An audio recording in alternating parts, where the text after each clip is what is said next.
Greetings and welcome to the 1/6 Scale Man proudly presents comic book talk with friends. I'm your host, Leo Rockwell, and again we are continuing on this week with the theme for the month, which is, of course, you already know, it's Black History Month. For those who don't really know what it is, or you're not up on it, but for those who know, you know. So definitely we're continuing on with that actual theme, which basically this month it is Black Superhero Month, and which we're basically covering all aspects of it and also the contributions to the comic universe. So yes, I'm so happy to be here with you guys. I have an incredible panel. I'm so glad that you guys are here with me and with us, so we can have these discussions. You know, it's always, come on, man, when we talk about comics, it is what it is. And you know what? Here's the thing. It's incredible because today I just realized, and I actually just got I created a spreadsheet, okay? I encourage everybody out there to do this. I created a spreadsheet, got all my comics, listed everything, things that that I receive, pieces that I've actually gotten over the years. I actually have everything labeled. I try to label all my comics, so at least I know, and what's in each individual box. Literally, and this is no lie, I am almost damn near reaching anywhere between $80,000 to $90,000 worth of books. Like literally. Now that's books that's me purchasing. The value is something totally different. So when you get them rated, you'll understand. But literally, I'm probably even more up over that because I'm still counting. So far, it's up to $80,000 worth, and I'm still counting. So I encourage you to basically do that, to be interested to hear how many books everybody actually has out there. That's just something dope to do. And just to kind of keep track of, what you have. And, it kind of makes you feel good to know that over the years you've been consistent with your collecting and you devoted your life to something that means a lot to you. And collecting it means a lot to me, especially when it comes to comics. So anyway, welcome all. Glad to have you guys here.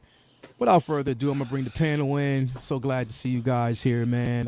What's going on with y'all? What's the deal with y'all today? What's going on? Living the dream. Living a dream, man. Living a dream. That's all we basically do. Shout out to everybody out there in the chat. We already got a $5 super chat from my guy Mabane. As always, Malachi coming through. Peace and love to you all. Thanks a lot, brother. Thanks a lot, man.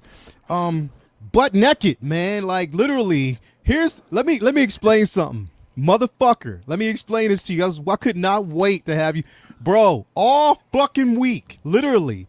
No matter what show it is, whether it's comic book talk with friends, whether it's say what, whether it's uncivilized scoundrels, or even damn near when we actually have take your position, somebody is always hashtagging justice for fucking Coolio, bro. Mm-hmm. And on top of that, right, I heard a remix of Gangsta Paradise, a trap version, this morning, like literally early this morning, bro. And justice for Coolio has been taken off. That's insane. Like that is literally insane, man. Like it's crazy. Like literally is crazy. How do you feel about the simple fact that you got some bullshit trending right now? Just like Prince Adam, I have the power. So yeah, man. Hey, you were Coolio, bro. It's awesome, dude. I love it. Yeah, people messaging shit, me, man. Like, I'm getting tagged on Facebook and stuff, and gifts too. Bob Dylan's been going strong with some Coolio gifts, and yeah, man. Fucking Coolio, man. So I'm glad that you take pride in the simple fact that you got something like that trending, man. So I'm happy for you. I'm happy that you basically feel that way. Jedi Pimp. Yes, what's going on with you today, brother? Like, and I'm loving the smoking red polo. The only geek ass pimp that I know who got the juices and berries and keeps the moisture on point. Yeah, I gotta have that. Gotta have that. Graduate from kid to a pimp. You know what I mean? Straight up, bro. Like he keeps them curls popping. Keeps a nice fresh polo, got the glasses popping, the jewelry on the arms, bro. Yes, sir. Like that's straight up, man. What's going on with you today, bro? You and then on top of that, you out there in the Miami weather, bro, and the Florida weather, bro. What's going on with you? It's 85 degrees today, man. 85 degrees. With love. Man, work was Work was quick. Thank God it's over fast. Got home and jumped right on, man. Ready to go. Ready to go, man. So glad. We got to talk Hey. about everything, bro. Everything, please. Oh my God. Yeah. We going He's ready to go. He I'm ready to ready. go. I'm He's ready to go. So, Vinny, what's going on with you today, brother? The man with the room, like literally, Full bro. of books. Full of books. Don't make me count this shit right now, man. Full of books. Right? bro. No. You know what? Listen. I'm gonna take a picture and I'm gonna put it in chat, probably later on, because I pulled it's like pulling everything out, like going through everything, bro, going through boxes and stuff like that, and just like keeping a tally what you got. Yeah, you're gonna and that's where I stopped. I stopped at I think it's like 83.7. It's like 83 or something like that. So I stopped there. And I I'm used still to catalog and keep inventory, but as Yeah. I slacked off on reading, I would still get my pulls, and I slacked off on like inventorying too. So like Yeah. I know Listen, my, man. I know my like graded books or my more valuable books and stuff like that. But I have a whole nother wall over here that y'all don't even see behind me, and it's just it's a lot. I mean, it's definitely, like you said, something that you have to show for it. Like a lot of people our age have had a lot of friends who spent the same amount of money over the course of their lives on recreational hobbies, but most of them are in their liver right now. And partying and doing a lot of things. And one of the cool things about being a geek is, sometimes things are a hit, sometimes things are missed. And I never really got into reading and collecting so much for, to try to to flip it or make money and do stuff like that. Yeah. You got but it at the because you same loved time, it does give you some kind of you get to look at the money that you've spent over the years, as opposed to a lot of people who've spent money on things that they had fun, but maybe they can't see and play with and read. And people have been watch messaging like me. we do, People have messaged me and asked me how do you there's so many good comics that you guys are talking about every week on Mondays. Like, how do you buy all of those comics? And I'm like, and people even say how do you buy all these hot toys? I'm like, Yeah. All right, well, do you drink coffee? How much do you go and I mean, if you're in New England and then people hit Dunks, they go get the morning coffee, then they go get their afternoon coffee, whatever. It's like, how much money do you think you've spent on coffee? Just think about in a month how much you going to Starbucks, right? And you buy a $17 fucking latte or whatever. They're spending so much money. You know what you're doing? You're literally taking that investment and you enjoy it for a half hour and then you piss it out. Okay. Yeah. Whereas my comic books I have for life. All right. Yeah. My hot toys I can sell them if I want. You can't recycle your coffee and sell it. No. Yeah, it's Right? Definitely That's what people don't understand about collecting, bro. Yeah, it's definitely like a source of pride and just satisfaction. You get to at any point in time go interact with something that you spent money on when you were 20. There's not many things that you can say or do that with. And people spend a lot of money on coffee. When you think about how much people drink coffee or smoke or whatever. Yep. And it's cigarettes, cigars. drinking. Yeah. I mean, I like a good cigar every now and Cognac. then. So it's just allocation of funds and just what you spend money on. And everybody's thing is their own thing. So it's no knock on people who do live their life however they want. But those of us you just prioritize what you want to enjoy. Who, spend their hard-earned cash on stuff like this. We have this certain appreciation for how much blood, sweat, and tears that have gone into gathering and reading and doing interacting with geek stuff that we like more so than just watching the stuff on TV or movies. Other than that, I just been reading, catching up on reading and drawing, catching up on some shows. I just finally finished Justice League. I've been binge reading, so last couple weeks was I've been going Marvel DC.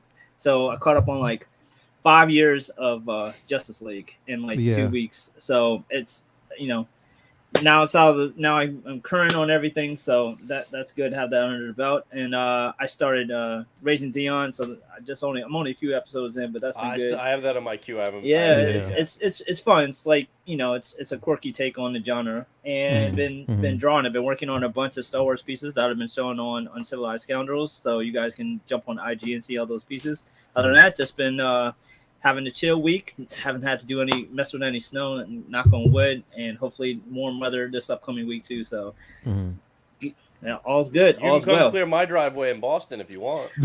I don't want anything to do with the snow y'all getting up there, man. That 3 feet y'all were hitting for. Nah, when we get those monster ones here, it sucks, man. Yeah, dude. I had like 3 with snow drifts. I had like 3 feet of snow in my driveway. Yeah. Shit. And my driveway is like 40 feet long and like a deep, like a steep incline. So I have not seen snow since 2014, and it hasn't like the thing is the temperature hasn't gotten above like 25 degrees except today it finally did. But like so it's not like none of it's melting. None of it's melting. Yeah, like, it's one of the coldest. It's all just hardening. Yeah. One of the coldest winters I can remember in a long time. We haven't had above freezing weather in a minute here either. Definitely. Yeah. So real quick though, check it out, man. I want to recognize the chat real quick before we actually deep dive in. One of the guys that I want to actually recognize, man, because like I've been seeing his work on Facebook, and he is killing it. Yeah, he is killing it. Yo, that's my arch nemesis. Yo, I'm about to break his hands, bro. He is killing. Renz Talentino, bro. If you haven't basically followed his work, like his work makes you do like this. Like, ill. Because it is. Oh, what? Bro. You do the stank face because his piece is like, bro. He did Lady Thor today, bro. I was watching that piece and watching. Crazy. Bro, he kills it. Like literally, if you haven't followed his work, please do, because the guy is a beast with the pen, bro. Like he is really, really dope with it. Yeah. No, he does it all. He does it all in color pencil. All color pencils and everything. Yeah. Wow. I do mixed media stuff. His stuff is all color pencil. I talk to him all the time, and we like been bouncing ideas off of each other and just talking shop. He's such a cool dude. He's humble. He's cool. Out to Renz, man. He's cool. He's humble. You know what I mean? He shared pieces of mine. I've shared pieces of him. bro. He's such a cool when you can be around people that has crazy talent and they're humble, as equally humble as they are talented, bro, that's a good aura to be around, bro. That stuff will rub off on you, man. He's a boss, bro. Like literally, he's a boss with it. He's incredible. I've been looking at his work. You know, I look at everybody's work and everybody that's doing things, whether it's drawing, creating dioramas, collecting, all that. But yeah, like I mean, it's so much talent out there, bro. So I did want to basically recognize him for the work that he actually does, man. He kills it. And I'm gonna be hitting him up about that Lady Thor. He said what's dope about it. He said that he bases his, it's like realism. He'll base it off of a model of somebody that he knows and just draws around that. So it's his own interpretation. Oh, wow. Which is he does basically what you do, Vinny, with like the color pen, but like, it's really dope. Like he's really dope. Yeah, he's boss, man. Yeah, he's a boss, man. Bro. So shout out to him. Shout out to his work. If you haven't followed him and actually haven't seen his work, you are missing it. We got Peter Pacheco in the building. We got Lizzie Venus is here. Filthy Yoda, I love that name. We have my man Malachi McBain. We got Amber May is in the building. How you doing, Amber? We got FBJ, JP Noble. We got here Latoya. How you doing, baby? Thank you for basically being here. Little nose. We got we got the Russian bot in the building. We got Brandy Young, Two Ferns. Jan Michael Jameer is in the building. Daryl Smith is here. We got Luminar in the building, who she kind of did a little bit of she enabled me to actually get this Panther Goddess, bro. It's incredible. We got Boogie Manny in the building. How you doing, Manny? Who else we got? Primetime Reviews. Let's see who else we have. Of course, Ren Talentino, the guy. Thank you for being here. SpongeBob Square Bows in the building. Calvin Williams, the second in the building. We got Efren Guzman in the building. Who else we got? Yeah, man. I think Tukathri is here. So yes, we got quite a few people actually stopping through, man. Lynn H is in the building. Chi-Town Cylon is here. Let's see here. William Owens is in the building. So yes, man. I mean, I'm literally ready to go. I know now what we're gonna do off the top is basically give you an idea, or actually our recommendations. I like to do that basically earlier on. I'm gonna give you one of my own that I basically been reading and I kind of finished today. Yo. And it's this piece. I mean, these books have been incredible. Everybody who basically knows me knows that an X-Men fan, true and blue. But yo, this right here, buddy boy. Basically, if you haven't actually read Inferno, Yo, Inferno is incredible because basically now we already know, and people who don't know, spoiler alert, if you don't already know, Maura MacTaggert is a mutant. We discovered that basically she is a mutant. That The Doctor? Yeah, she's a mutant. She's basically been written in, and this is Jonathan Hickman's run, and I love it. I love what they've done with it because it's their way to basically, yes, you got to start. That's what I'm saying. You got to read Powers of X, House of X. You got to start reading all of that. They revealed that in Powers and House of X. Yeah, they revealed thing where the time, like the rebirth. Yeah, yeah, exactly. Oh, okay. She basically every time she's like a mutant chronicle. Like say basically every time every time you kill her off, everything reality changes. It goes back to the beginning. It goes back to like her birth, like and then like she's reborn, and like time rewinds to like her birth, and then starts moving forward again. Exactly. So, like, when she dies, when she gets killed. When she dies, yeah. So like all the stuff with like Professor X and getting to Krakoa, and moving forward through all of that, like went through iterations and iterations of like mutants dying and stuff like that until they got to that point. Yeah. It's incredible. I didn't even know about that, man. Yes, the run is simply incredible. It is simply incredible. I'm going through the Hickman run right now because I was way behind. I'm catching up with like Excalibur, Marauders, X-Force, X-Men, like the Fallen Angels with Psylocke. Like I'm reading through all of those right now. Yeah. So it's crazy. So this is dope because without really giving too much away because I know people are actually still reading it. This particular run, and at the end of it, because the series just ended, it ends Jonathan Hickman's run on the X-Men. So he's done after this. Whatever. He's completely done. He's moving on to some other things. But what a way to end it. I mean, to not give too much away, you actually have Professor X and Magneto against a version of Nimrod that you have never seen before. Like he's phenomenal. Nimrod? Yeah, he's a beast. He's a beast. It's like the ultimate. It's like it's the worst names for one of the strongest characters. Yeah, it is dope. It is so dope. It is so dope. But that's the thing is, it also includes Mystique and Destiny. And their reasoning, they're actually searching for Mora, and it all kind of ties itself in, and you know what, it all comes down to one of the most incredible characters that I've always loved, even when he was basically with the New Mutants, and that's Cypher. He's incredible. What? So yeah, bro, you got to read the books to really know how it ends, but it's incredible. I highly recommend Inferno. You want to read Inferno. The book is incredible, man. I love it. I can't like I said, I just sat down and started reading a whole bunch of stuff, going through the whole X-Men run, and it's incredible, man. Like I'm telling you, you don't want to miss out on this. It's truly incredible. But that's my recommendation. Vinny, I noticed you actually have one. Brendan, I know you have one as well, right? Yeah. Okay, cool. So, Vinny, I'm gonna go to you next on your recommendation. What you got for everybody, man? All right. So, like I said, I've been binging the crap out of Justice League, and over 5 years, the story that stood out the most to me is a story called titled Sixth Dimension. If you want to grab the trade paperback, it's on Amazon. It's Justice League 4, The Sixth Dimension. This is by Scott Snyder, Jorge Jimenez. I probably butchered that. This is an amazing world building story from that team. They have fourth dimension, as we all know, and then they have fifth, and then the sixth dimension is apparently where you have Perpetua, who's kind of like one of the god beings of DC, and explains her kids, Monitor, Anti-Monitor, and the World Forger, and her coming back from exile after the Justice League broke the source wall that was keeping her contained, and she wants a do-over with the world, and they try to trick the Justice League into going along with it by showing them a future where everything turned out great. And ironically, Batman's one of the few who think that it might be the best course of action to go along with it, because otherwise they'll all die if they don't go with it.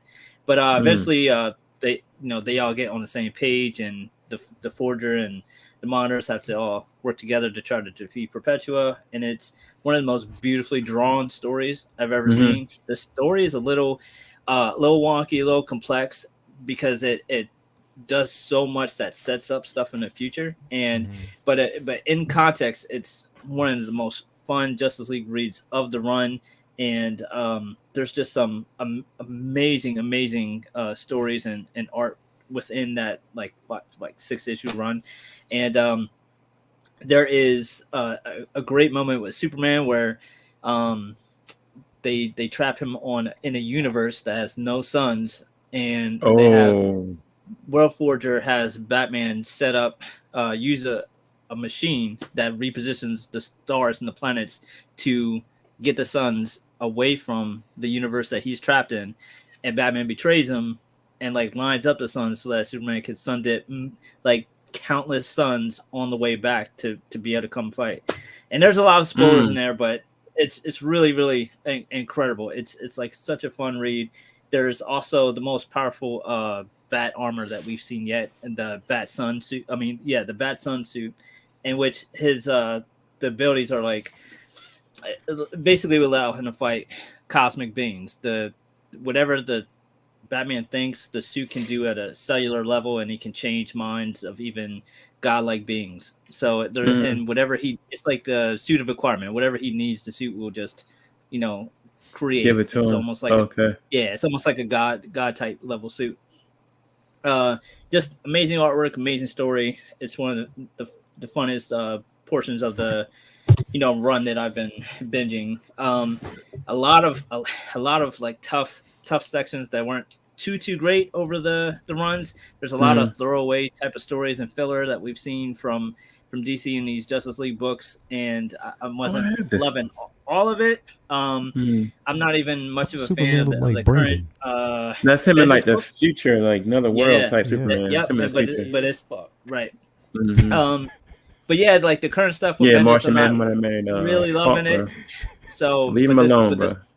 But this story is great. Yeah, there's stop this and Superman, dog. Come on, don't leave me alone. Leave me alone. Bro, there's like that's a dope suit though, bro. That's him in the future. Yeah, it is. Bro, this is a dope image right here. Yeah, that's Perpetua, there's Forger and the monitors, and there's that's basically just it's some world building, because I think one of DC's flaws is they don't always do the cosmic stuff the greatest or most consistent. It's like they don't really care too much about their cosmic presence, but especially compared to Marvel. But this was a great cosmic story that we don't get to see too much of in DC. Bro, that's dope. Yeah, so that's that's what I've been reading lately, and that's of the Justice League run that I've been catching up on. That was definitely the standout story for me. So it's dope because we got this Malachi 1/6 scale, man. Would you say Jonathan Hickman's run on the X-Men franchise is like Chris Claremont's run on a little close or a little close to it? You know what? Here's the thing: is Chris Claremont, he set the standard for what the X-Men could be, and what they should be. So it's like, for me, in my personal opinion, like I'm always going to basically be a Chris Claremont fan, because I know the stories that he actually gave me for the X-Men. I think he basically got a lot of people interested and reintroduced into like the version of X-Men back then. Hickman's run is like, for now, for this time period, and like whatever, it's what that feeling would actually give you. It's a little different, and he's taking it, and I like it because what Jonathan's doing is he's taking the X-Men in a totally different direction. He's staying true to what the origin story is for these characters, but he's enhancing certain things. And I love it. I love what he actually gives us. And I was kind of sad to know that this was his end of his run, but but the thing is, I'm happy for him. I'm happy that he actually came in and did the X-Men some justice. I do like the simple fact that, and that's what I'm saying, you got to read it knowing that, the X-Men have created this environment. Krakoa is their own their own, nation, you know what I mean? And they set the rules themselves, you know what I mean? And I love this in this rendition of Professor X. So yeah, my salute, shout out to Jonathan Hickman, but yeah, Claremont is my guy. I mean, I don't know. How do y'all how you feel about it? For me, Claremont also had the advantage like of a diehard X-Men fan. Claremont is the top of the mountain for me. And Hickman, I think, has done some amazing. I love like his creativity, and I honestly think there's stuff that I think is absolutely genius about what he's done, and but there are also some elements of his run that I haven't vibed with. That I'm like, I'm not really feeling that. His choices and characters, but at the same time, it's like even the choices that I'm not feeling, I'm still intrigued by. Yeah, it's not. There's nothing that I outright. I'm like, no, I don't like that. It's stuff that like I'm like, I don't know if I like that, but I want to know where he's going with it. It's interesting enough. There are moments where like I love the idea of Krakoa, and I would actually be really interested to see how Chris Claremont would tackle something like that. But there are times where like the mutant nation, the way he writes it at times almost comes across like it's a little bit of a cult. Like, you know, there are those vibes in certain issues and then not others and stuff. So there was some inconsistency there in terms of tone for me across the different X titles and how they all pulled back together. But again, I still am I'm very much enjoying what Hickman has given us. It's just it doesn't have that same like, I don't know, it doesn't have that same feel, that same vibe that I get from Claremont that I'm just like, man, this is, to me, X-Men. Yeah. You know? Claremont had the advantage, though, of just having one book back in the day. I mean, Hickman has to juggle what is, I mean, there's so many things that he's touching, and there's so many different titles they breaking down with the X-Men too, bro. There's so many different mutants now that he has to like deal with. Like, there's even back in Claremont's day, he had like, okay, you don't want to just write about Wolverine or Scott, like you want to make sure everybody's getting their shine. And that was when there was probably maybe 30, 40, maybe even 60 mutants at most. But now there's like hundreds and hundreds, and Hickman definitely has like, I feel like a harder task. I feel like if Claremont came on like today and had to do what Hickman is doing, it'd be tough for him too. But Claremont is also like nostalgic because he did so much while we were all, you know, first learning about comics, and it was such a unique type of comic book author because Claremont's style was so verbose and novelesque. I mean, it felt like you were really reading a book when you were reading Claremont stuff. So Hickman Hickman takes a page from that a little bit too, though, because in all these Hickman books, there's at least one or two pages that's just white and is just text, and you're just reading that, like no art. It's like a dossier, like a file that you're reading that's giving you background info on everything in that issue. Right. I mean, Claremont is the reason what, like, he is like made New Mutants and then X-Force like spinning out of all that stuff back in the day. He's the reason why that stuff exists. For somebody like Hickman to now be juggling all of those books because all those characters, Claremont laid the foundation, and there's just something, like you said, the nostalgia and the fact that the X-Men, I mean, we talk about like Stan Lee and Jack Kirby and all those, but like when it comes to the X-Men specifically, like the House of M, this is the house that Claremont built. It really is. I love the simple fact that when you have Claremont, what I loved about him is even when he started a title, an X title, and even when you actually had like some of the spinoffs, like the side adventures with characters and stuff like that, even when it was actually, you know, gifted to a different writer in that interpretation, Claremont would always reel it back in. Like he was okay, now we need to kind of come back into focus and always. So it was, you know, he knew what the objective was and what he wanted, you know, as far as with the characters and the expansion on these characters and the story on these characters, which got you so invested in his writing, because that's where he was, and he was so passionate about it. Even to this day, he's extremely passionate about it. Whereas, you know, and that's how he was. Whereas Hickman, yes, he has a much larger playground. Certain things that having so many stories, having so many things that he has to write, it's like I can see where he would kind of get off track because in most cases it's just him. Like, and you know, it's not so many other writers, but it's in most cases it's just him. So he has to write the ship that he started and kind of stay on track. So it's like it's tough, like knowing that you have something like that. What were you going to say, Jedi Kid? You think he kind of like or set Jedi up Pimp? that way for it to like because with Claremont stories he had that main story, but then you always had room to break off into other character stories. You know what I'm saying? I like the fact that I think he paved the way for that, because look how many X-Men books break down from House of M, or from oh my god what's my story with them in the future? Oh man. Days of Future Past. Days of Future Past. Like Yeah. so many tangents of that main book, man. I love how Yeah. he broke those kind of books down and made the way for you to talk about those side characters, those different characters on those side missions, the guys that when stuff's happening at the mansion while the main team is out. Like those kind of stories that are made, they made room for those kind of stories to be told. I love that.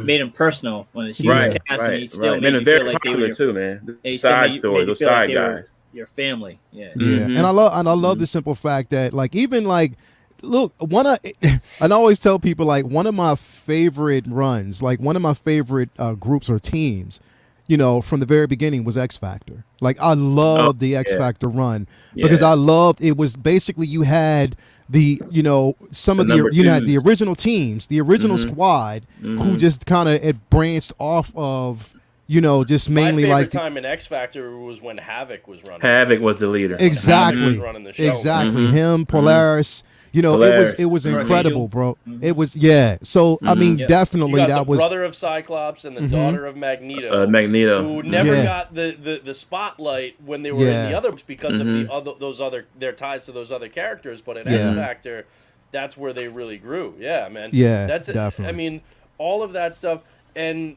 I think I will give credit to.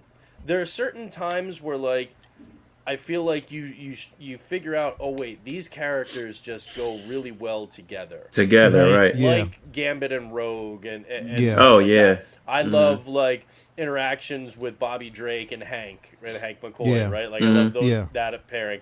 For me, one of the most fun in this Hickman era that I've been reading through has been the Fallen Angels book. All right, and you've got Psylocke, the assassin version, Quanon instead, not Betsy Braddock, right? You got Psylocke, and you've got X-23, and you've got the young version of Cable.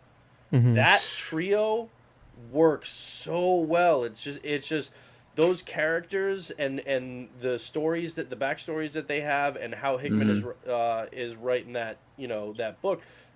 That trio just works so well together. Just like another pairing that I've really liked is in the earlier kind of 2019 run on X-Force is Logan and Domino. Yeah. They work really well together. Yeah. So it's like that's been critical, is like with all of these characters, you have to figure out the right combinations. It's not just you're a good writer. It's like, because certain characters are just made to be on the same page as other characters. And they work really well. And Logan and Domino, Gambit and Rogue, X-23, Psylocke, Cable, they're the right combinations at the right time. Yeah. And Hickman has been pretty good for the most part. I think there are some missteps, but for the most part has been pretty good at nailing those. Like even on Marauders, like I really love Kitty Pryde and Storm together, or Kate Pryde and Storm. I love their pairing. So there's a lot to be said for how well he's juggled so many great characters. There have been some swing and miss, but I think for the most part he's been doing solid. Definitely. And I like this, what Eric Gann said. The tragic thing about Hickman, he got halfway through the story he was telling when he got ripped away and was left to sprawl away aimlessly. I mean, it's true. Certain aspects, like he did. Yeah, there's controversy and confusion about exactly what, because they're still moving forward with like the main story that he was looking to tell in the next part. Yeah. And it's still several of the writers that were working underneath him, and he's still with Marvel and stuff. So this isn't. I don't think this is like a falling out and now we're not going to get. This isn't a Snyder Cut thing, right? Where we're not going to get. And I think he's even said, like, no, look, like, this is I got to tell what I needed to tell, and the next part, have faith in it. It's gonna. So I'm not worried about it. He has, and it's the thing is, like, he fulfilled what he was supposed to fulfill and what his contract was for this run. Yep. He's actually fulfilled it. This is exactly what but he still has a great relationship with Marvel.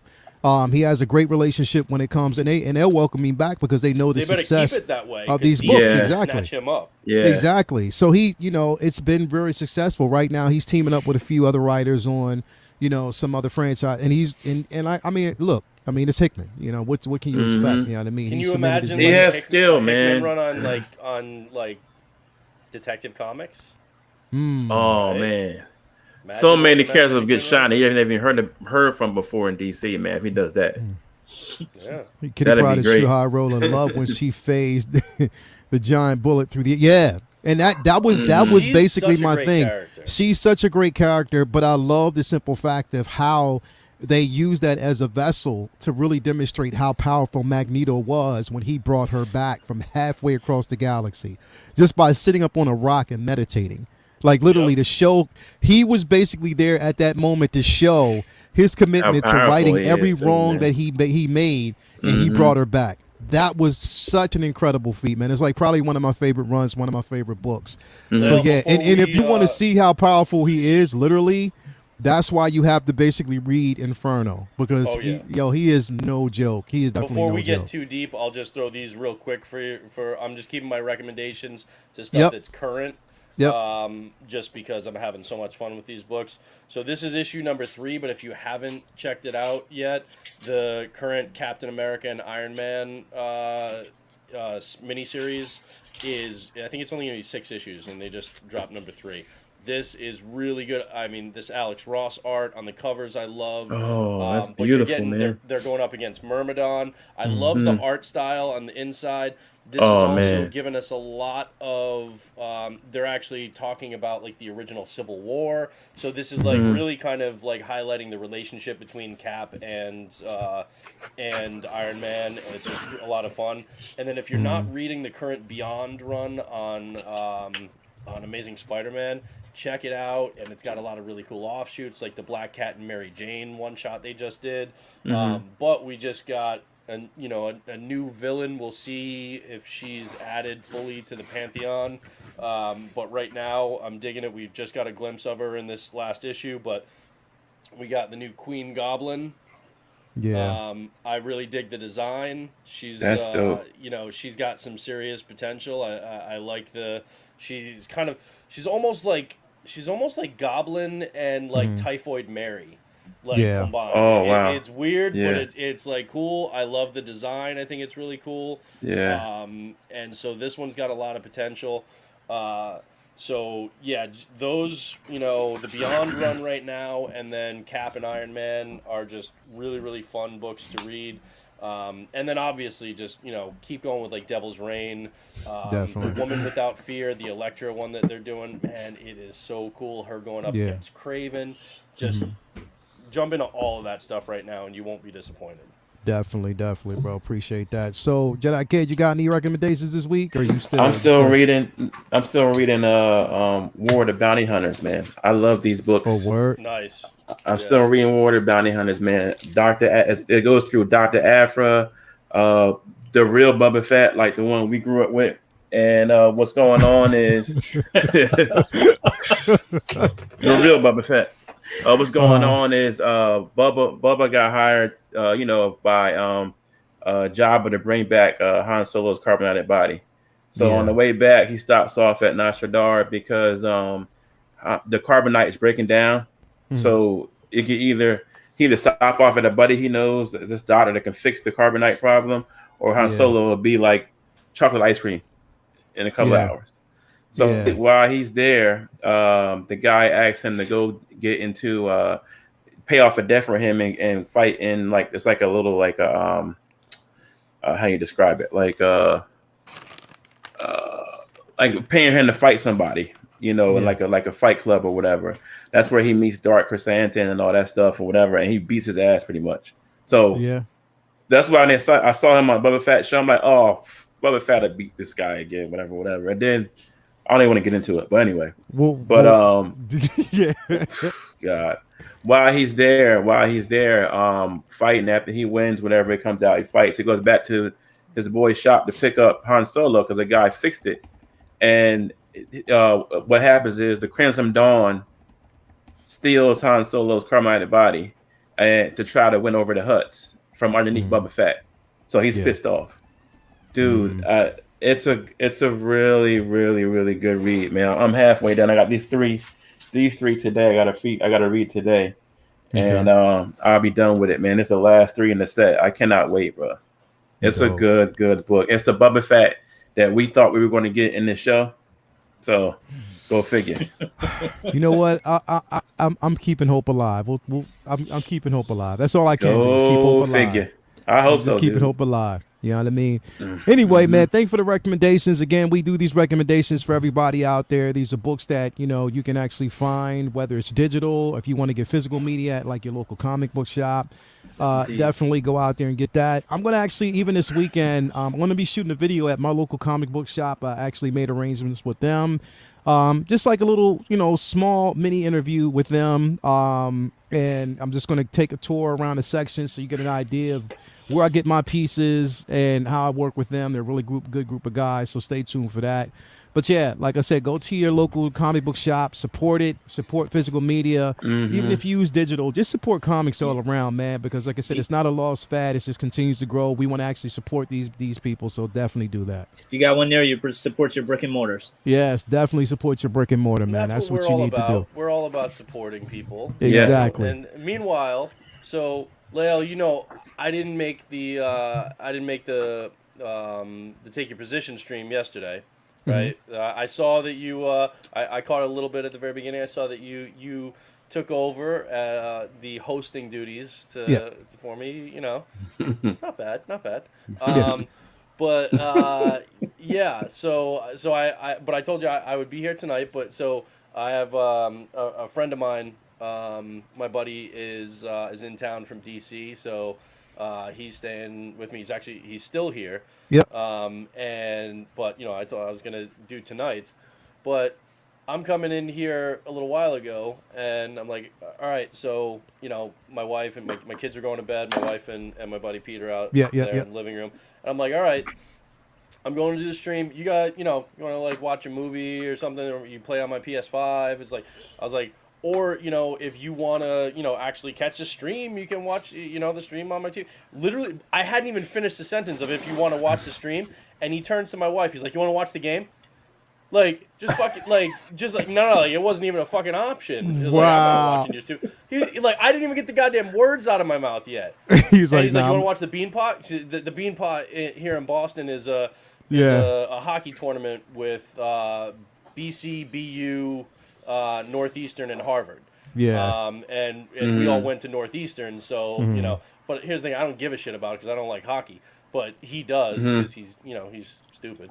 But man, I couldn't even finish the sentence. But it was like, no, that's not an option. No, you want to watch the game? Like, not even getting that. You don't even get that support. So much for support from Come on, man. my friends and my wife. Like, right? See, goddamn. Meanwhile, Latoya's always in the chats and stuff. Always in the chat. Just tell me hit the like. Hit the like. Always in the chat. But you know what, brother? We support you. That's the thing. That's so all important. We here. We support you. Everybody like out there in the chat supports you like a jock strap. That's speaking of a jock strap, I don't want to get off track because we're gonna actually dive in. This weekend, me and Toya on Saturday, we had our nice little date night. We went out and had like tea, and then we just decided to go pick up and watch a film. What'd you watch? Bro. Director's Cut of Daredevil. No. Director's Cut of Daredevil. No. Justice for Coolio. Nope. Jackass, bro. You went to the theater and saw Jackass? You watched Jackass? I haven't seen it. Bro, listen. No, I didn't. Jackass lost me after the first one, bro. I can only take 2 of them. That's it. Listen. Dude got punched in the dick by Francis Ngannou. Yes. That is just some crazy shit. Yes, he did. And you got to see expanded on that. He just wore a cup. Bro. And then Francis Ngannou came in. Bro, Jackass was incredible. It was funny. I laughed the whole way. Me and Toy, we didn't know what to expect. but we laughed the entire way through. It was just that funny. So I you just know want what to to bring. expect. You haven't seen the other three. But no, listen. They get their ass up all the time. From seeing the other three, you come into this one is like, okay, what more can you do after everything that you've actually done? And they took this shit to a level from the opening sequence. I'm just gonna tell you this much: from the opening sequence, this is something that Brendan would do all day, every day, cinematically. Literally, that opening sequence is you dirty motherfucker. Anyway, listen, we're going to actually dive in now and get to actually the topic of good. So thank you for everybody here. And my man, Loco Lou, come on, man. Remember, Figure Flex Friday. Figure Flex Friday. Remember that. It's coming. So, that's dope. Again, we're going to actually continue on with the theme, man. Like, definitely, I'm so glad everybody is here. We got like 58 people here watching. You know what? Doesn't matter. So, we got all you guys here. Just a quick answer to, just a quick comment to Yuli second kid. Yeah. That, we said glad Luke Cage is running for mayor instead of Tony in Devil's Reign. Was that Tony? Yeah. We'll get to that. Definitely we'll get to that. Just leaving that out there. Yes. Was but that Tony? But check it out, though. We're going to actually dive in because tonight, like again, we're going to continue on this month's theme, which is Black History Month. And we want to cover some of our favorite characters, actually, in whether it's Marvel, DC, or any other IP. We just want to actually just dive in. Last week, if you caught last week's show, we actually talked about some of the writers. We talked about some of the artists. So we just gave you an idea of, those out there who have kind of paved the way and made a name and made a mark in the industry. So now I want to actually cover some characters, character choices, whatever. I'm going to actually go last here of my favorite characters, but one of my favorite characters who've, made a mark and actually has been influential in the universe itself. Vinny, I'm going to start with you first, brother. If you actually had to pick a character that you would actually say is, not only just influential in the comics, but more so influential, as far as, life in general and, just in retrospect of what they present, whether it's trivial or, just them, the humanity that they actually carry. What character would that basically be, bro? There's some. Are we listening, or are we just picking one and then just? You can pick one and just elaborate it. How you want to actually do it, bro? I figured there'll be other questions where I can name some other ones. I think a great character for that question would be Michonne. Michonne. Because people forget she started off as a comic book character. Walking Dead, believe it or not, those are actually comic books, folks. Walking Dead comics are incredible. I was a little bit late to the game, but when the show started, I picked up Compendium, and I've been keeping up with the comics via Compendium instead of single issues like I usually do. And it was eye-opening, to say the least, how different and more graphic her story was in the comics as opposed to the what you've seen on film. She is way more traumatized and way more badass. So like on both levels, like she's been through so much more in the comics and dealt out so much more in the comics as well. And she's had like an amazing life that she had left behind, trauma as many people at the beginning of the apocalypse had to go through it to get to where their show started off. And what she's been through in the books, the stuff that went down between her and Governor alone is just like they literally couldn't show that on air. It was very graphic, very brutal. But on the flip side, she's been in exactly Luminara. The spoon thing can only exist in the comic form. Exactly. That was how the Governor lost his eye in the comics. They couldn't show that the way they did it. But on the flip side, she's also one of the the glue that has kept the crew in the comics together, as far as being emotional support for the other women who were going through craziness throughout the story. And then same thing with the men. And she was like an instant leader when she joined up with them, and clever even when she was on her own by having the zombies as kind of like watchdogs, which was just such an amazingly visual concept, which is no one had ever even seen or all the Romero, all the zombie flicks we've seen. There's so much that we've seen before in some shape or form of Walking Dead, but there's so much that Michonne had brought to the table that we had never seen before, and she's just amazing character in so many different ways, from her strength to her perseverance. And it's like symbolism for what Black women have to go through, period, in general. And then you add to their struggle, what living in a world full of an apocalypse on top of everything else that she has to deal with. So there's like so many different characters that could answer that question perfectly, but Michonne is definitely one of the ones that jump out at me as an amazing inspiration. Yeah, I mean, when you think about it, and you think about her character and what she's had to live through, whether it was just family choices going forward, there's a lot, that the character itself. I mean, I love the way she was written. Yep. It was unapologetic, exactly. And you can tell that, the writing itself, and his choice on, presenting the character and how she was written is right. That in a sense, you can tell that he did just a lot of research on the Black female struggle. She never wavered or questioned her decisions, and you see so many characters on this show have a constant morality struggle as far as what they're doing to other humans being right or wrong, and you almost never see that with her. And if she does, it's always personal, and it's very, again, symbolic of how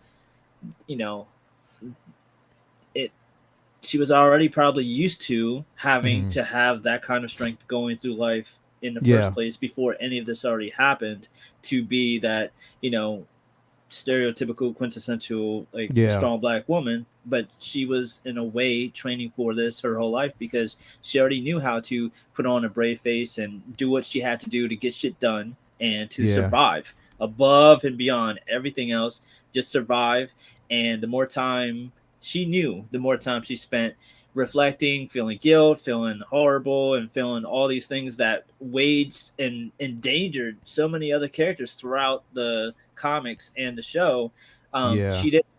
She very, very, very seldomly let that into her psyche in order to stay strong and survive, whereas so many other characters were constantly having this internal moral struggle over what they were doing and what they needed to do. And she always just had forward in her DNA. Yeah, definitely good choice, bro, because like I said, I mean, the character itself, again, with everything over the years, and here's the thing, is it's not taken away from the show, because the show, right. they she was, well, but in the books it was more fleshed out. Absolutely. And it was something like, just to kind of see her journey in general was something that was kind of remarkable, and it just says so much about just what she brought to the table, not only with Rick and his family and everybody else, but also the simple fact that, with her, it was always a trust thing. She would only, based on what she experienced, she would only keep you as close as she thought you should actually be. Right. And if she didn't trust you, there was no second guessing. Nope. Yeah. You're out. Peace. Whether it's by my hand or the hands of, whatever. And that's what I loved about it. Like, she's a complex character, but at the same time, no nonsense. And no nonsense. No nonsense, and you just love the character. So definitely love how she was portrayed in the books, man. Absolutely. Yeah, so definitely. My man, Butt Naked. Influential characters to you, bro. You're muted. You're muted. You're muted. What's the criteria? How are we? Just pick one. Pick one that you would actually say, that speaks volumes to you as far as the character's presence, their representation in books and influence in books. Lucas Bishop. It was Bishop or Michonne for me. So Yep. Dude, Bishop is such. And I say this a lot because I think there's so much love for like a core kind of set of characters, like Wolverine and and Jean Grey and stuff like that. That I feel like sometimes I feel like a lot of times I'm saying this is such an underrated or overlooked character just because there are so many mutant characters, right? Mm-hmm. Yeah. But Bishop, especially when you look at the relevance of a character like Lucas Bishop, and you look at his story, all right, being born like roughly is about like 75, 80 years, in the future at the time, compared to the rest of the Marvel Comics universe and the X-Men. Mm-hmm.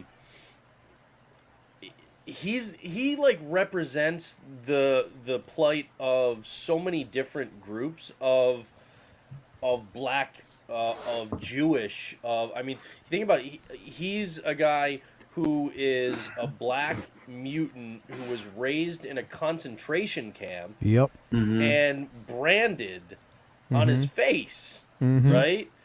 And then finally, when mutants in that like future are like emancipated, he's then living on the streets after his grandmother dies, and he's living on the streets with his sister, and he's got to protect her. Falls in with some bad people that he thinks are good. Then he meets somebody else. When he goes back to the present for us, he meets Xavier. He becomes kind of like almost like a pupil to Storm, right? And he, his story and his connections to Cable and Strife and the whole assassination plot against Xavier. Like he felt like he failed at one point when Strife, fatally wounds Xavier, and like he takes it on himself, and he's got some really cool connections with Xavier, with Storm, with Cable, with Gambit actually, because he recognizes Gambit as potentially the younger version of LeBeau, the older guy that was kind of mentoring him in the future. Yeah. So he's a complex character that represents the downtrodden, represents the underrepresented, represents the people who often get overlooked or looked down upon. So he is a character that really speaks to a lot of different groups of people in our like actual world and our actual history. Not to mention he's a badass character. Yeah, like his look is so damn cool. His he can throw down with the best of them. His powers are amazing. And yeah, I think he's just, whenever he's in a book, like your eye is drawn to him. His character design is great. And he looks so big and imposing. It kind of reminds me of, there's one of my favorite shows is an Aaron Sorkin show that was on HBO for like 3 seasons called The Newsroom. And on the first season, Terry Crews was on the show as a bodyguard, and he gets pulled over in traffic by these white cops, and this the cop is like, don't do anything that's gonna make us nervous, all right? And he's like, I can't do anything about being big and black, like and it was just funny because he was like you're nervous about something that I just am, and I have no control over that. That's all I am. And I look at Lucas Bishop and I'm thinking like, I can't do anything about being big and black. Like that's just it's what he is. He's just imposing, and you see him on that page, and it's just like, I mean, if you look at all the X-Men, that you've got a lot of guys that are like lean and stuff like that, like Gambit, short guys like Wolverine, although Wolverine obviously can look imposing and scary. A guy like Cyclops and stuff, they may be like ripped and stuff, but there are only a couple that you're just like, whoa, like those guys, like you walking down, I'm going to cross to the other side of the street because they're about to mess somebody up, and I don't want to get hit with like the crossfire or anything like that. And it's Cable and it's Bishop, like the two of that pairing I absolutely love. But the dichotomy. I mean, Bishop is, I think, Bishop is such a great character. One of my favorite characters that came out of the '90s era. That wasn't, a legacy 60s, 70s, 80s kind of character, but really, really stuck. So yeah, Bishop for me. I don't think they make a big a deal sometimes out of his story of being out of time, and it's always such a constant thing we're reminded of with Cap, and it's like you almost forget that Bishop isn't in his time. Yeah, just in the reverse. And it's just just like no one makes a big deal out of it. No one really feels sympathy for him. It's just like he just goes about his day, and it's just like, all right, well, I'm here now. Fuck it, let's just get some shit done. Imagine living with that though, bro. Yeah. Like you know everything's gonna happen in the future. Everything. And just and imagine you're in the past like now. And everything that That's crazy. And everything that you can absolutely not change. Right. Like you certain can't prevent things, it. you might have one objective, but you know that any type of change, you're just your presence in our time changes the future. It's already messing it up. It's already basically messing up the timeline because just your presence, because you're a man out of time. You know what I mean? Out of your presence. And you got to basically calculate every step, who you speak to, what you say, what you keep to yourself. It's just a lot. And on top of that, knowing that, the ghost of your past and the loss that you experienced with your sister always haunts you. You know what I mean? Because of what you had to give up. So his I hate that she died. No, it was just basically so complex with that character. Like he's carrying a weight, literally the weight of the world on his shoulder. Like he's more of a complex character when it comes to that than almost Cable is. Because Cable, you know what I mean, he comes from a family of what they would actually want to deem in the future royalty, based on how he was raised. Whereas, you're looking at Bishop, he has basically nothing to lose but everything to gain. You know what I mean? He comes from absolutely nothing, and he lost, like Brendan, you pointed out, being a mutant coming from a concentration camp, like a mutant dealing with that. The thing is that you look at a character like Cap, like he came from the past, he came to the future, and there's supposed to be all these improvements and advancements and stuff, whereas Bishop is coming from a future where he is persecuted for being who he was born to be, right? And being persecuted for being a mutant, but then he comes back to our time and the world still hates him. This is where that all started. And so it's that interesting flip where you've got you think about it, it's like we're supposed to be making all this progress, and then obviously clearly we have things that happen that show us that we haven't made anywhere near enough progress in terms of race relations in our actual world right now. And you've got this character of Lucas Bishop who's in the future and shit is horrible for mutants, and he's being raised in a concentration camp and comes back to our time thinking that maybe that'll be a little bit better.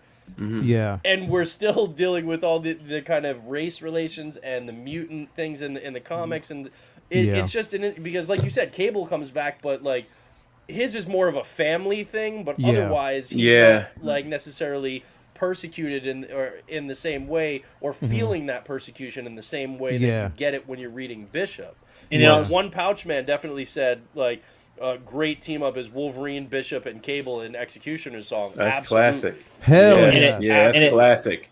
That's a classic team right there. It also speaks volumes to how strong a character he is. That essentially he came to warn us about Onslaught, and Onslaught's not a character that's ever really brought up or thought about much, and it was that it kind of fizzled, and it didn't take a hold as much as I'm sure they were hoping that it would have. Whereas Bishop is like a here to stay, legacy, iconic character. Yeah, so, and I just couldn't imagine that kind of life, man. Yeah. You can't, bro. Like you're literally carrying, carrying the literally, you're carrying the fate of the future, the whole future, and actually the destiny of the past and present. All basically falls on your shoulders as an individual who knows it all and has been everywhere. You know what I mean? At least Cap, like maybe everything he knew. That's more weight than Cable, bro. The world is still moving forward, but him going back into, I feel it's got to feel like, all right, it's like rewatching a movie you already seen, and you can never watch a new one because by the time you catch up to what your timeline would be, you're gonna be dead. Exactly. Cap moves forward, and he thinks that there's progress on the horizon. We can make things better. Bishop is coming back to a past, knowing that there's nothing he can do to stop it from moving to the future. That is horrible. It's like he's like, I'm just gonna have to go back to where it started and watch it all unfold from the beginning. And he's just stuck. Yeah, and he's a tragic character. You know he's a tragic character, but you never feel like he plays the victim. He never fucking. That's kind of what I mean. He's never from the writers or from perspective from outside. Like, there's always at least someone ancillary to Captain America. Like, man, that must suck to be him. But there's never any storytelling aspect of that for Bishop. It's like he doesn't whine about it. Other characters don't feel sorry for him. It's and you just don't want somebody there to do that. You don't want people to be like poor Bishop. You want Bishop to be like, I'm trucking on. It's like one of those things you almost forget about until you stop and think about how fucked up his situation is. Yeah. Especially who I've always wanted him to who I've always wanted to play him. Like, literally, I wanted to play Bishop.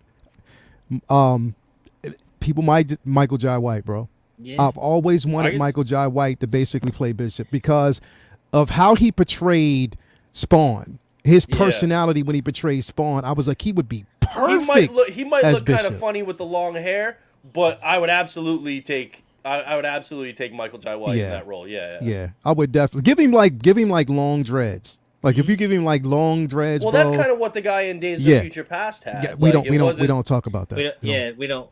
Obviously, it wasn't a great representation of great. Bishop. He didn't even have a line. But he was Boba Fett in episode 6 in that movie. Yeah.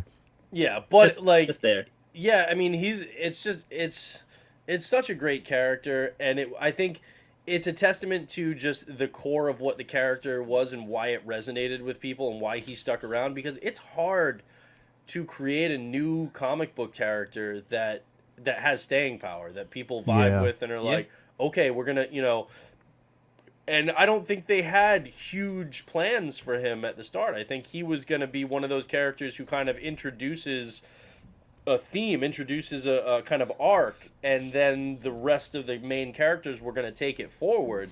And people just wanted more of him, and he was just a cool character, really cool art design, and he stuck, but it could have easily gone the other way. So I think that he's one of those characters that, and again, his origin is all about, like, his parents were Aboriginals in Australia, and they got out right before it was nuked. They were refugees. All right, like, we have so many refugees in the world today. Like, they were refugees. So there's so many layers to that character that I don't think people give enough credit for what Lucas Bishop really is, and they really should, because he's really a dynamic character that I think a lot of people would really get into if they knew more about him. I just think he's one of those unsung heroes. Not a lot of people think about, like, when you ask people about their favorite X-Men, I never hear people talking about Bishop, and he's always on my list. You're right. Always been in my top 2 or 3. Yeah, always. Yeah, definitely. So, I mean, bro, great choice. Like, great, super great choice, man. I love that. Jedi Kid, right back in time, bro. Just in time. Yeah, just in time. I don't know what happened. Technical difficulties. It's your turn. It is your time. It is your time to give us my boy's Icon. Oh, my boy's bro, Icon. Yes, sir. Yes, sir. Yes, my sir. boy's Icon. You got a guy from another planet that chose to be black. He can change his form. He chose to be a black man. Okay, so you already got dealing with the strike one with that. Then you got all the abilities of Superman already. You're a black version of Superman. You know what I mean? So it's already people that well, we already got one Superman. Blah blah blah blah blah. You know what I'm saying? To me, and then you're dealing with the fact that, it's like, with his character, his complex ability, to me, the fact that he chose to have that face, to have that skin tone, to be a black man. You already got the world on your shoulders. To me. So you're in the spotlight because you're just like Superman, bro. You've been toe-to-toe with Superman and held your own. I mean, and I love the fact that they have Rocket. Like Rocket's like his balance beam. You know what I'm saying? Rocket keeps him grounded. I love. This is one of the. He needs a live action. Somebody needs to play him or a cartoon of his own or something. Man, I've been waiting for that for years, man.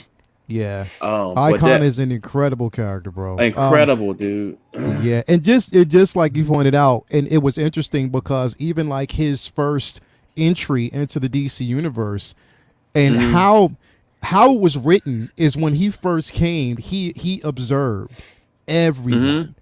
He observed everyone, and also his choices were not just based off of, okay, I'm just going to decide to be this person. He based it off of not someone who was privileged at that time, but someone who wasn't privileged but would do what they could for everyone. You know what I mean? Like he based it off of that. His struggles weren't based on who had the most, but where he could actually blend in, being the one that can struggle and show promise. Like, okay, this is basically who I am, and this is what you could be if you strive and continue. But he's a powerhouse, bro. Like literally a powerhouse. He also holds the record for the smallest superhero mask ever made.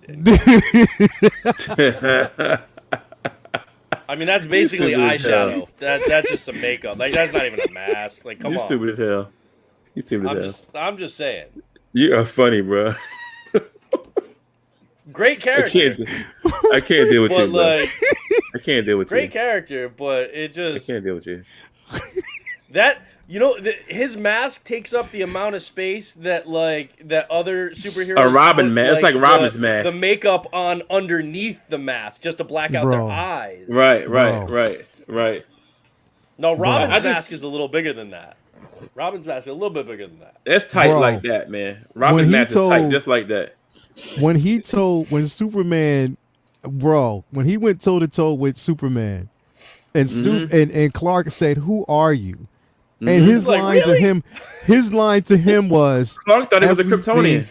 Bro, he was like, "Who are you?" And he was everything. And he said, "Everything you should be, everything you need to be." You know what I mean? Like what? Bars. Like this? Bars. Like bars? You gonna like come say to my that planet and just that phrase, stop the fight.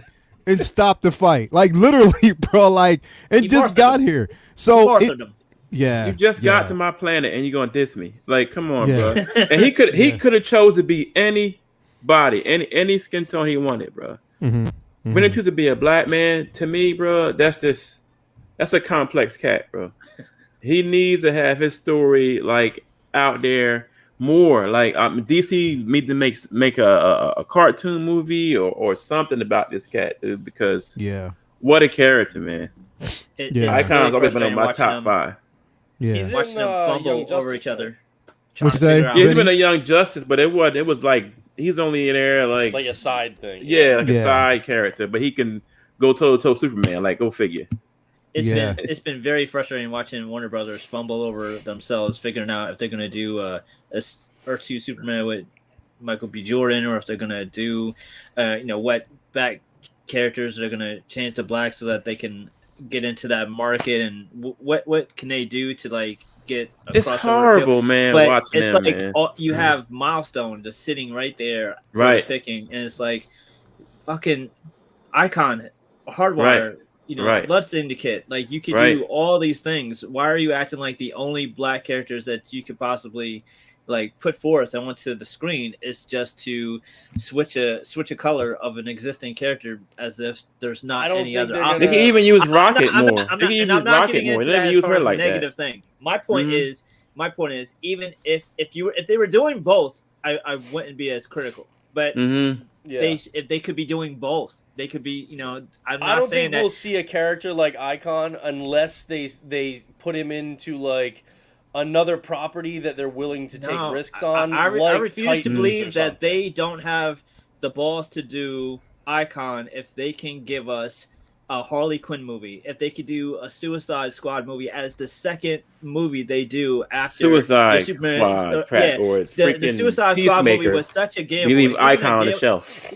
If Suicide Squad was such a gamble, it was so random that if you're gonna be random, do Milestone, do Icon. You're Right. about to put out I want a Blue them to Beetle, do it, but Suicide Squad sells books, bro, and I Suicide don't see them doing Squad. it.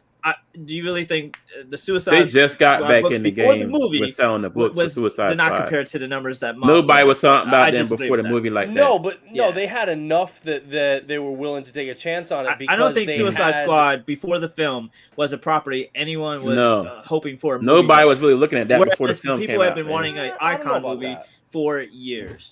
Here's the thing, though. DC, stop playing. Here's the thing, though. Here's my only thing with that.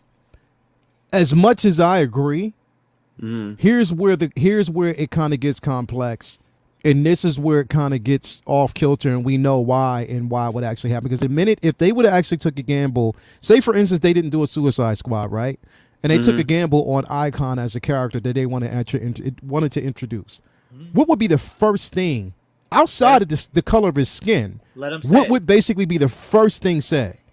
But let him say it. That's like saying Marvel shouldn't do a Namor movie. Or the same thing. Marvel keeps sitting on Blue Marvel. Like Blue Marvel is on the shelf too. But here's the thing. But Justice League came out. There's already an Avengers. Every company has similar characters between two. That's not. But here's the sad truth. That's what they're gonna see. But if the movie was dope, then that would kill it. But here's the sad truth, and just follow me here real quick. Let me finish this out real quick. Here's the sad truth. The problem is, they couldn't have actually gave us Cyborg as a standalone film unless they gave us Justice League to kind of ink out his story. They couldn't have done it. As much as we think that they couldn't have. Not without and I'm just being quite honest. To us, and it's not because they wouldn't basically want to. No. Wait. Give me a second here. So I'm trying to go somewhere here. It's not because they wouldn't want to. It's not because they can't do it. Because it's not really. It's and I don't even think it's basically the studios itself. I mean, it is. It falls heavily upon the studios. But I'm looking at also the simple fact that it falls on us and the fans, bro, to embrace these characters. There's a lot of pushback from these motherfuckers who aren't willing to give these people chances, bro. Because the thing is, if they did do it and they put Icon out as an actual film, how many people do you think would actually go to the movie theaters and support it and it actually become a franchise? And I'm telling you, it wouldn't happen unless you shoehorn him in to another film, give him relevance to what people would say, you know what? Yes, now we need to see this guy. I want to see this guy in his own film. Because that's how Marvel did Black Panther. They shoot him into Civil War, and everybody wanted just to see test him. it. And then Black Panther blew up. Unless you had already set up confidence with your fans by making better decisions before we got that far in the first place. And that's why Marvel had the balls to be able to do Guardians of the Galaxy, which was fucking random as hell. While they had the balls to be able to put out Ant-Man, which is random as hell, without having an existing property. But they just rolled the dice that, you know what, we've earned their trust. They're gonna be like, you know what, no one's, scrambling to see it. Man, I hope they make an Ant-Man movie one day. But that movie was amazing, and people went out in droves to see it because they trusted Feige and they trusted the process. And if Warner Brothers and DC had better idea and grasp on what they had, what the toys they had in their closet was capable of, they would have already had an existing universe or existing reputation of films where they could say, oh, that was a hit. Oh, they did great with that. Oh, they did great with that. Oh, Icon. Okay, let's see what this is about. It's a DC movie. I know it's got to be good. So they set themselves up to not be able to take risks on films without knowing. However, with Suicide Squad, with Harley Quinn, they still did. And they got Blue Beetle coming. They got Harley Quinn out doing the Joker. They got Blue Beetle coming. Blue Beetle isn't going to be like a spin-off from a Justice League movie. That's a risk too. That's a strike. It all goes back to, though, and we've said this, there are two things here. The first thing that it all goes back to, like we've said, Marvel Studios, they took a chance on stuff like Guardians of the Galaxy. And Black Panther. That because it's Marvel Studios. They did that because they have the Marvel Studios and they have Kevin Feige overseeing it. And they have the level of trust. Whereas on the other side, it's us, the OG comic fans, hoping that Warner Brothers by this logic, will do they should continue to just do Batman movies. Hold on. It's Warner Brothers saying... Exactly. We're dealing with Warner Brothers. Warner Brothers, I want them to do stuff like what you're saying. I'm saying that it's Warner Brothers, not DC Studios. That's the thing is there's no DC Studios and they don't have a Kevin Feige on their side. So the other thing is the reason why they are taking some risks with certain things and not others is because if you look at Suicide Squad, yeah, you didn't have the masses clamoring for a Suicide Squad movie. But the thing that makes Suicide Squad different is that, well, Warner Brothers is all about Batman.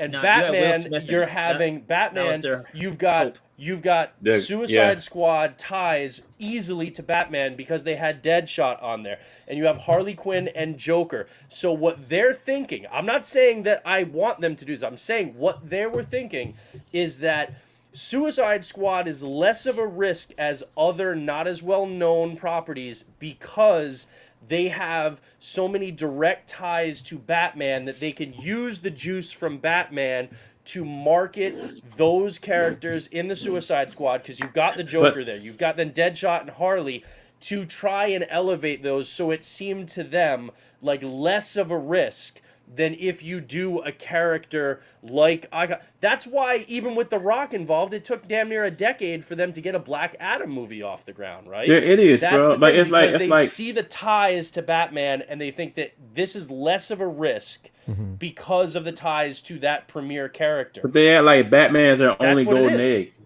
Yep. And that's what I understand. I'm not saying I agree Everything with the is mentality. Batman. I'm saying that's what is driving their decision making, though. That pisses me off. Like that's not your only golden egg in your catalog, bro. I agree. Like, don't get me wrong. I understand the point that you're making. My point is they're idiots for that being their logic. I completely agree. But that's the world we're living in. It's the world we're living in, but also just keep in mind, and it is extremely frustrating. But it's all it's built off of trust. There's so many it's a trust value when it actually comes to DC versus Marvel. With Marvel, we basically have the trust in Kevin Feige because of what he built. He rolled the dice on a film such as Iron Man, basically bringing that in with Robert Downey. That started something. They saw how well that was, and he had it mapped out. Where DC right now, and it's Warner Brothers. I'm going to say Warner Brothers. They don't actually have clear views or a clear expectation as to where they want to go. There is none. So with that, hold on a second.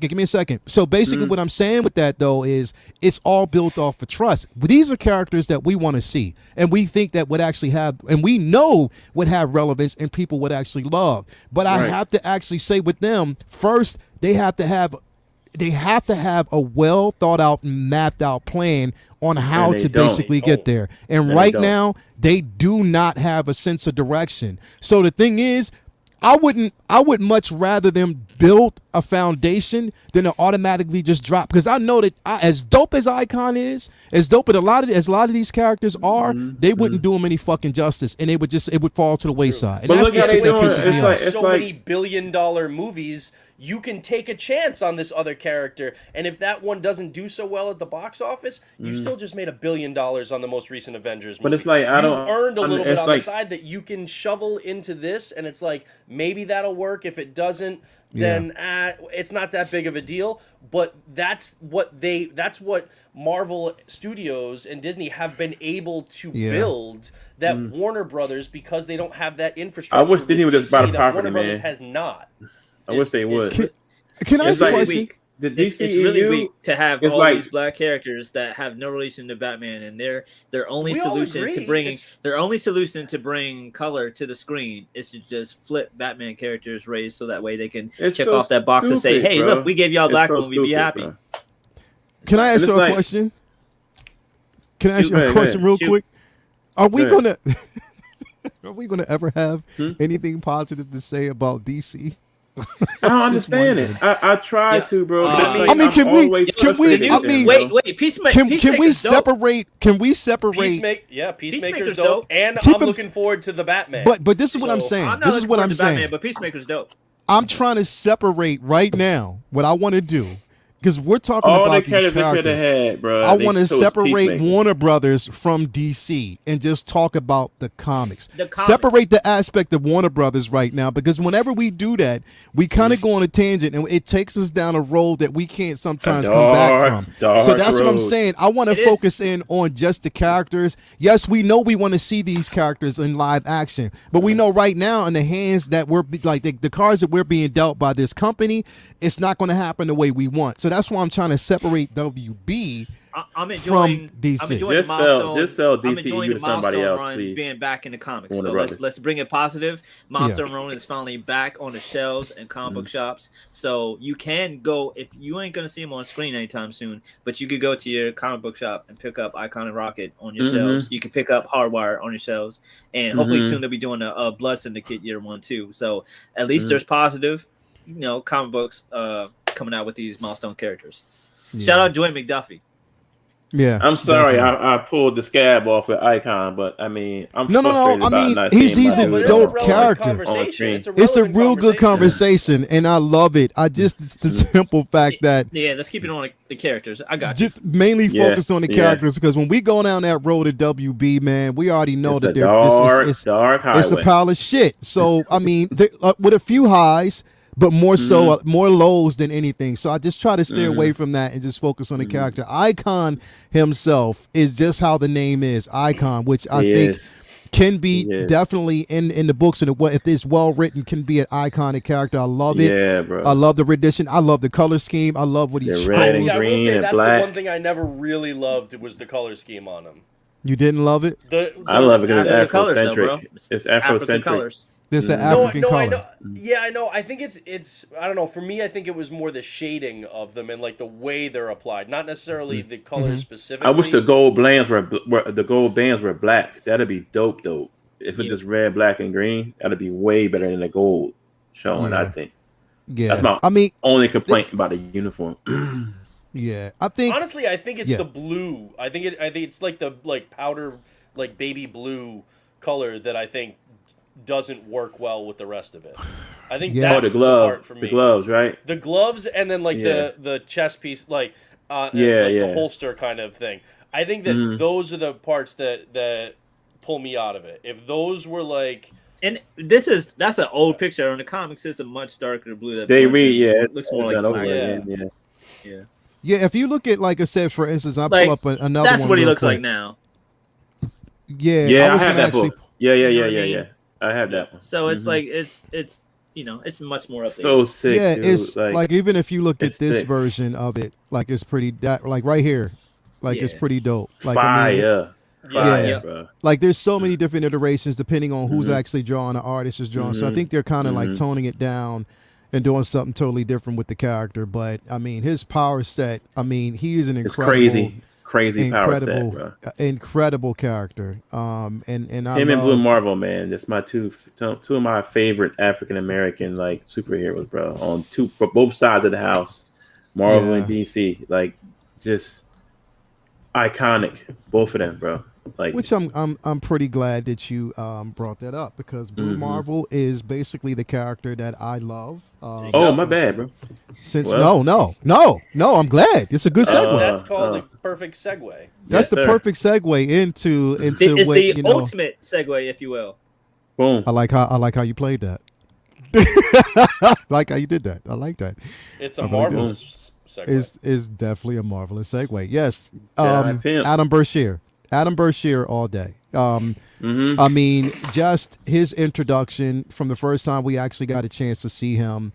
The story behind why he decided, or how he became a hero, but also why he chose to don the mask during the time where a black superhero wasn't accepted. You know what I mean? Was not accepted. So that's why we got a character like this who donned the mask. And just off of the sheer fact that, like, his story alone, just how intelligent he is, but some of the sacrifices that he made, and then on top of that, deciding to step away from being a hero for a while. You know what I mean? There was a lot that actually goes on with this character that I love. The way he's basically been written. Somebody did point out last week, and which again, highly disappointed that we haven't gotten enough of Blue Marvel. Man, we need more renditions, more comics to him, bro. You know what I mean? Definitely. They kind of phased him out after Ultimate 3, so that was. I don't like that, bro. I don't like that. Yeah, like he was kind of phased out as, first of all, they bring him in, they show his power scale and how important he was, but then it's just like, okay, now it's just like fade to black, And his intellect is stupid, crazy high, bro. Like, to have somebody smarter than Reed. Yeah, I wish they would have kept that team going. That team was bro. Yeah, like man. And that's the thing. Like, I think the downfall of that team, actually, to be quite honest, is because of the focus that they actually put on Carol Danvers as a character, and like the spinoffs that we actually saw her in. They wanted to focus on that, but also because of the success, of the film, $1 billion gross, and they wanted to focus on that character, branching her off away from the Ultimates, and then focusing on that. Civil War 2. Exactly. Civil War 2, what I mean? Civil War 2. Then also the success of Black Panther. And then branch. So that, I think, basically the films, and that's the one thing that I hate with Marvel. Makes sense to me because it had them all in one book, and all in one book, which they could have actually continued on with, like some of the things that they've done. You're showing a level of Marvel rebooted the Ultimate Universe, like restarted that line of comics. They and you could, should, man. That was a good run. Another great thing about that comic was it wasn't convoluted. It was a nice clean run. It was so easy to get into. It was so easy to get into. It was so simple. It was such a clean read. It had villains that you were instantly familiar with, like Hulk was Gray in that one, right? When did Gray Hulk in that one? It was such a good book. Yeah, I wish they would reboot the Ultimate Universe on that side, and you don't have to sacrifice. Like, I know certain characters like Miles Morales came over from the Ultimate Universe into 616. If you don't want to call it Ultimate, call it something else, but let's do another universe. Bring them back. We just have regular books in. Yeah. And so that way you don't lose Miles, and is he going back to the Ultimate Universe, or is he staying in 616? Do like a new one, but like the same idea, like reboot, do something like that where you just have a clean slate, and you can just tell, and you don't necessarily, like, you can do some origin stories, but you can also just do some really cool, like you said, not convoluted, not weighed down by a ton of other stuff. And just that was the appeal of the Ultimate Universe, is that we still had 616, but we were able to enjoy these characters in kind of a refreshing new take across the board in an entire universe. Because if you reboot like a the Grey Hawk in the 616, you still have all the rest of the 616 that is at where it currently is, and you're only rebooting one thing. But if you have a whole new slate for the entire universe to start, that picture is so funny. This will smack the hell out of the Hulk, man. I love it. They made the Hulk Fat Albert. Look at his face, man. That dude got like 30 chins. He smacked the hell out of the Hulk, man. Yeah, I think they need to reboot or do a variation of the Ultimate Universe.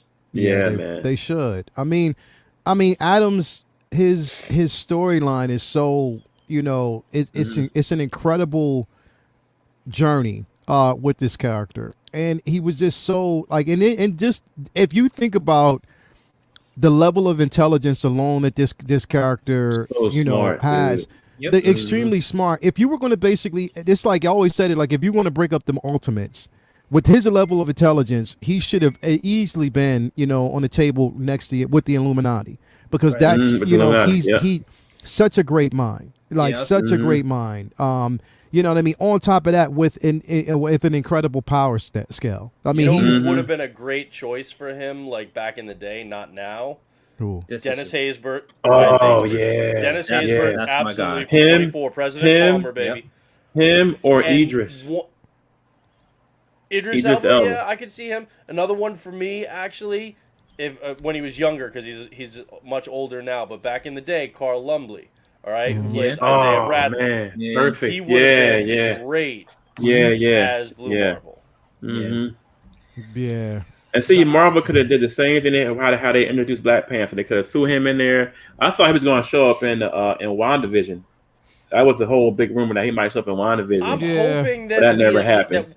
I'm hoping that we see him at some point. Maybe in the Marvels with Photon or something. I don't know, bro. Well, yeah, and we've got Sword, and we've got, Sword, yeah. We've got all these galactic elements now. We've we've got Star Fox coming in. We've got Star Fox, We've got all this. It's like there are a number of ways, cosmically or otherwise, that they could bring him in. It's just a matter of fitting him into whatever kind of tapestry, whatever story they have planned for the MCU at large. But there are definitely ways they could do it. With the right actor too, bro. Right. Well, and that's the thing. Sometimes these things take longer than we would like because they got to make sure if they're going to bring a character on screen that they've got the right guy to play it. The right guy. And we can fantasy cast all we want, saying, man, 15 years ago, Carl Lumbly would have been great. 10, 15 years ago, Dennis Haysbert, perfect. But all the guys that we're like, man, I really wish they, would use this guy. Oh, he would have killed. He definitely would have killed it. It would have been 15 years ago that they would have needed to cast those guys. Yeah. So it's about that's always been my character justice perfect. Now. Yeah, guy what, he would have 6'3", been absolutely perfect. 6'3", 6'4". Yeah, he's a big dude. So he definitely would have killed it. Who is there somebody out there that's known that could do this role and do it well right now, or do they need a complete unknown for it? Yeah, I'm trying to think who else out there that can play him. And then you're gambling on the unknown, right? You're gambling on can that actor bring this character to life the way we need it to. So I don't know. Somebody said Mario Van Peebles. Mario, stop. Hey man, I like the Van Peeves. I like the Van Peeves from back in the day, but I don't think this is so. not. What's my movie? Minutes. No. Oh my god. I can't think of it right now. I'm old now. Damn. Mario Van Peebles was Menace to Society. Not Menace to Society. No, New Jack City. He was New Jack City. New Jack. This is not New Jack. This is not New Jack. Mario Van Peebles also played one of the worst villains of all time in one of my all-time favorite franchises. Who's that? I mean, I'm a diehard Highlander fan, man. That original movie. He was awful in that. Right? I know, that's what I'm saying. I'm a diehard Highlander fan. The show from the 90s, the TV show with Adrian Paul. He was awful in that. With Christopher Lambert, right? Yeah. But then they did and it was the third movie because they did a second movie that was really bad too. But the third movie, Mario Van Peebles, he played one of the most laughable villains of a movie that I have ever. With the dreads. He was so bad. He was so bad that it was like you watch it to be funny. And his sword fight was supposed awful. To be. It was rough. The scene where he's driving and with the kid, my god, yeah. There's literally a scene in that movie where there you go, perfect. He's like doesn't know the modern world, and he goes in with this Asian hooker, and she tosses him a condom and actually says "no glove, no love." And he takes the condom and he doesn't know what it is and he thinks he's supposed to eat it. And then spits it. That's how bad he was. That's how bad the movie was and how bad he was in the movie. The movie was awful, bro. Don't Mario go Van see it. Peebles, I'm sorry, but yeah, he a Blue Marvel he is not. No. Apparently he's no Coolio. So he's not Coolio. He is Coolio no can do it. Coolio, that's right. Coolio can do it. So the rumor is right now is that there's a possibility that we could actually see Blue Marvel in the Marvels. How they would shoehorn that in, I don't know. I mean, they could do it because they already made reference from WandaVision. So they could actually do it. Show up. So let me ask. So Vinny, I'm gonna start with you first. Because I'm gonna start with you first because I already know, and we all know the disdain that we have for this for the original and what they actually did. Even though it made $1 billion, we know that how we feel about it. Captain Marvel? Could you see the original, the first one? It was what they did with anyway. We're not even gonna go in. I'm not gonna go into it. No negative. So I'm not gonna say. Oh, it was a great movie. It was a great movie. No. We're not even gonna go into it. What could you see? I loved it. Would you want to basically see in the Blue Marvel? Now that we know, we actually know that it's called the Marvels, so it's not the real. The focus isn't on just Captain Marvel, even though it will be somewhat of a focus. Right. Now knowing that we have the group and we get a chance to see it fleshed out, would you want to see Blue Marvel in the Marvels with them? Oh yeah, definitely. Hold up. Go ahead, Vinny. All right, so it's two different questions. Would I want to see, and do I think there would be? Would I want to see? Of course. You give me Blue Marvel. I don't care if it's in anything, and if it's in a movie where I'll put it as politely as possible. I wasn't the biggest fan of the first Captain Marvel movie, so I'm not with the holding the highest expectations for the next one. So of course I'd love to see him in it. Now, would we? Let me not get canceled here, but is there allowed to be any male superheroes in this, or I thought this was supposed to be like all girl team. So I don't know if he'd be allowed to be in it because we're going to be seeing Khan and Spectrum and of course, Bree herself. So I don't know if Blue Marvel was in the script, would Bree be like, nah, this isn't for y'all. This is for us. That seems to be the energy she gives off when she talks about males in interviews.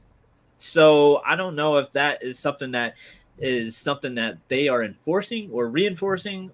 I don't know if this is to me, from what I gathered, this was meant to be a girl power film, and I mean, nothing against that. You should have Sam Jackson and Ben Mendelsohn in it.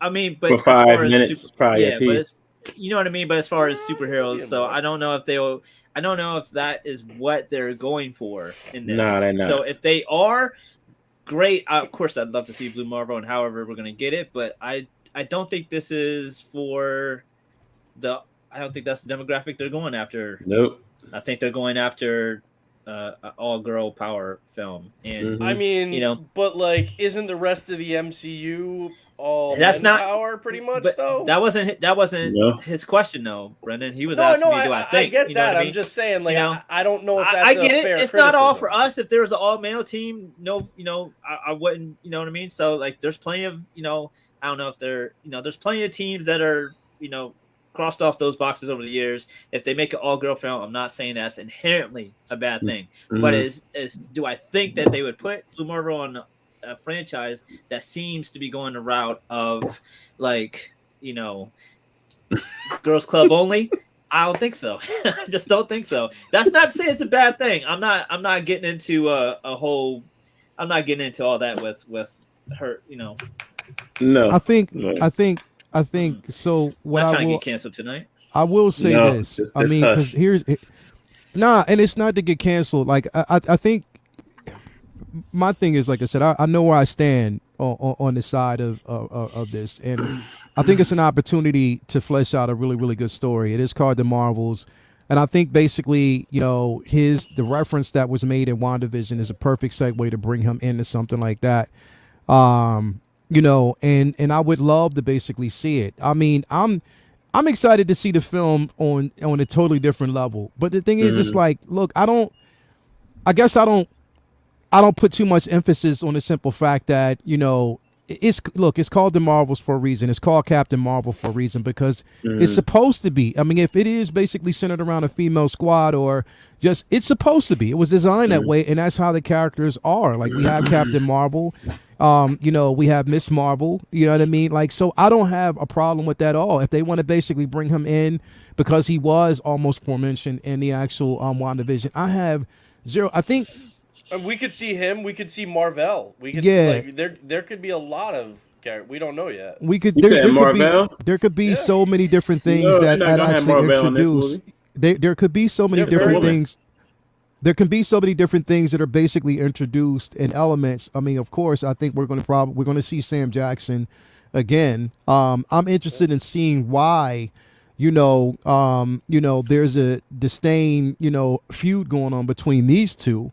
And why she basically, I want to know why she might actually even blame her for her mother's cancer or not even being around. Yeah. So I want to actually see that. That's what I'm interested in actually seeing. I want to even see if, Brie Larson can bring more, depth to the character if she's willing to basically take on a different approach to this character. And to be quite honest, I think she's well capable of actually doing that. You don't think that these people listen. She's an Academy Award winning actress. I've seen some of her other films and she's done a great job. And I think that she can possibly give us a different iteration if pushed and if she listens and chooses to go that route. Kamala Khan, I can't wait to basically see her entered. I'm surely interested in that.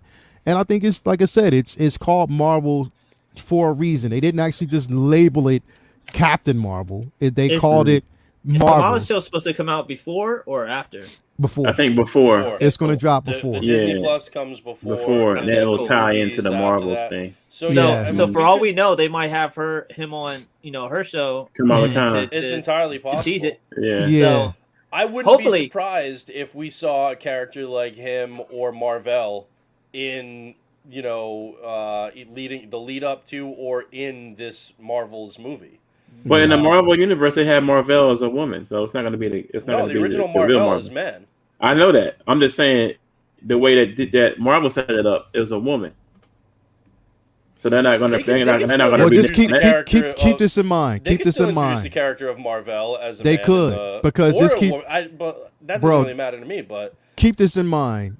It's whether or not we actually get Secret Invasion before or after, and it could be that the Marvel that we've seen was a totally different iteration. Anything can happen, especially with the multiverse. Anything can happen before this. Yeah, that's what I'm saying. I think so if Secret Invasion are going to be before this. Exactly. So if it's before this, there's so many opportunities to kind of course correct certain things. You know what I mean? That, and I can honestly say that was one of my gripes about what they did in that film. We talked about it. The thing is, look, you can make. There's so much opportunity. There was already opportunity with Captain Marvel. You did not have to basically change Marvel's character because I thought that it was that story alone between her and Marvel. Yeah, it was a dope connection. Was a dope connection of how she actually received her powers, and they blew it, how she carried on the mantle. You know, basically it was such an incredible opportunity for them to tell a better story. I just thought that story was lackluster because Marvel had such an importance in the Marvel universe. And you know what I mean? So it was important that they actually did that. He's also got a direct tie to the Surfer. And if you've got Fantastic Four coming and you've got Surfer coming in, then that's another tie that you've got to help kind of anchor that. Yeah. Can we have the multiverse switch out Bree for Mackenzie Davis? Can we do that? I mean, that would be dope. I mean, can we have her instead? That, bro, I've always said that. I've been perfect. Bro, when I put that up, bro, when I put that up, oh my god, yeah. When I said that, I got laced for that, bro, because people was like, no, because she's the right. I'm like, well, Mackenzie Davis is dope, and she looks like Captain Marvel, just bro. like her. Listen, bro, when I saw her on Terminator, even though the movie sucked, Terminator movie sucked, she still had her own. Cool. She could definitely be Captain Marvel over Brie Larson, bro. That's just my opinion. I've always thought that she was a better choice, but I guess she was doing Terminator at the time or whatever. I mean, I don't know, but she'd have been better than Brie to me. And she looks more like the comic book character, bro. When it comes to Marvel, we could easily see that character in its more iconic fashion from the comics. From Multiverse of Madness or something? If you think perfect, it could be through something like that, but you also got to remember that, like, when it comes to like Lael said, and we've got Secret Invasion, you've got Skrulls and whatnot, so we don't know exactly what characters are what. So there's absolutely a way that they can do that. And you remember, like, we thought that was Sam Jackson for a while in Far From Home, and it wasn't, right? Skrull, true. There are characters that we've thought were one thing and then turn out to be somebody completely different down the road. It's entirely possible that we see different iterations. I mean, also we thought we had the Mandarin. All right, and then it turns out that Ben Kingsley is playing a drunk actor, right? And then we get him later in Shang-Chi, in addition to the actual MCU's version of the Mandarin. So anything, just because we think we've seen something that defines a character in one movie, doesn't mean that 3-4 movies down the road we won't see something that flips it on its head. Yeah. So that's why there's so much potential for this stuff as they realize that they're going galactic and stuff, and they're going cosmic, and they're bringing in the Fantastic Four and things like that they never thought they would be able to do. Now that they're doing that kind of stuff, we could see there's a lot that we could see in this. That was my Coolio take over as Nick Fury. Stop it. Stop. I'm gonna hang up. I'm gonna hang up on y'all tonight. With the eye patch. I'm not even trying to hear that. Y'all get on my nerves, man. Coolio as the black as Blue Marvel? Y'all get on my nerves, man. Coolio could do it? I'm about to get a shot or something. Y'all keep messing with me. Stop. Listen. Oh my god! Now my train of thought is gone now. Jesus Yo, the fucking free Captain Coolio, bro. Listen, okay. About Captain Marvel. See, you get on my nerves. Brendan started all this shit, man. Damn, they always starting something, man. Listen, man. Listen. I'm just saying, Bro. Just oh my Benny, god, what the man. fuck, man? You Like, gotta why start did muting Brendan, bro. Jesus Christ.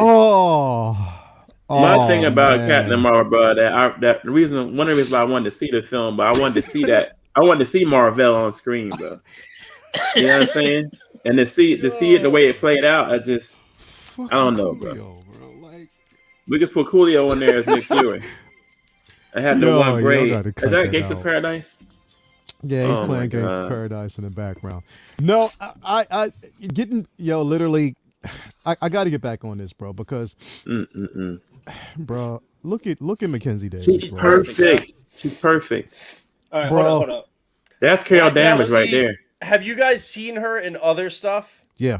Yeah, she's. What else is she? Because as to my knowledge, I've only seen her in that Terminator movie, and that movie was very disappointing for me. So it she's a brilliant actress. She has range. There's actually a really good show now called Station 11. And she's in it. Yeah, it's good. Charlie Unicorn said, "I'm legit crying." Yo, me too. That fucking Coolio shit, bro. Oh my god. That boy said, "I can see him now in a Nick Fury long jacket with the eye patch." Seamus in the chat talking shit. Seamus, the one braid. Amazing. Seamus has said, those random grenades I might throw. The one braid. Shout out to Seamus in the iPad. building, man. There it is. Yo, she was in Black Mirror too. She's been in a couple of different movies, bro. Like she has range as an actress. She definitely has range as an actress. Yeah, but and does I think she would have brought. Does she have the range? For Carol Danvers, she's a great actress. Yeah, absolutely. Yeah, she does. Yeah. She has crazy range, and I think that she could. It's Coolio range. This motherfucker, bro. Anyway, great discussion tonight. Yeah, great discussion tonight. We didn't even actually hit the tip of the iceberg when it comes to some of the main characters. Black Panther, Storm.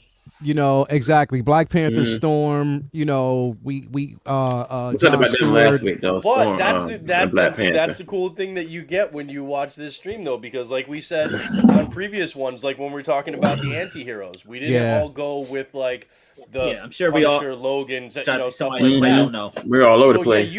Most of you guys are familiar with Storm and Black Panther, at least to a certain extent, but you got. You got Icon, you got Bishop, you got you got other stuff tonight. So. Yeah. So we got Dangerous Minds. Dangerous Minds on the panel.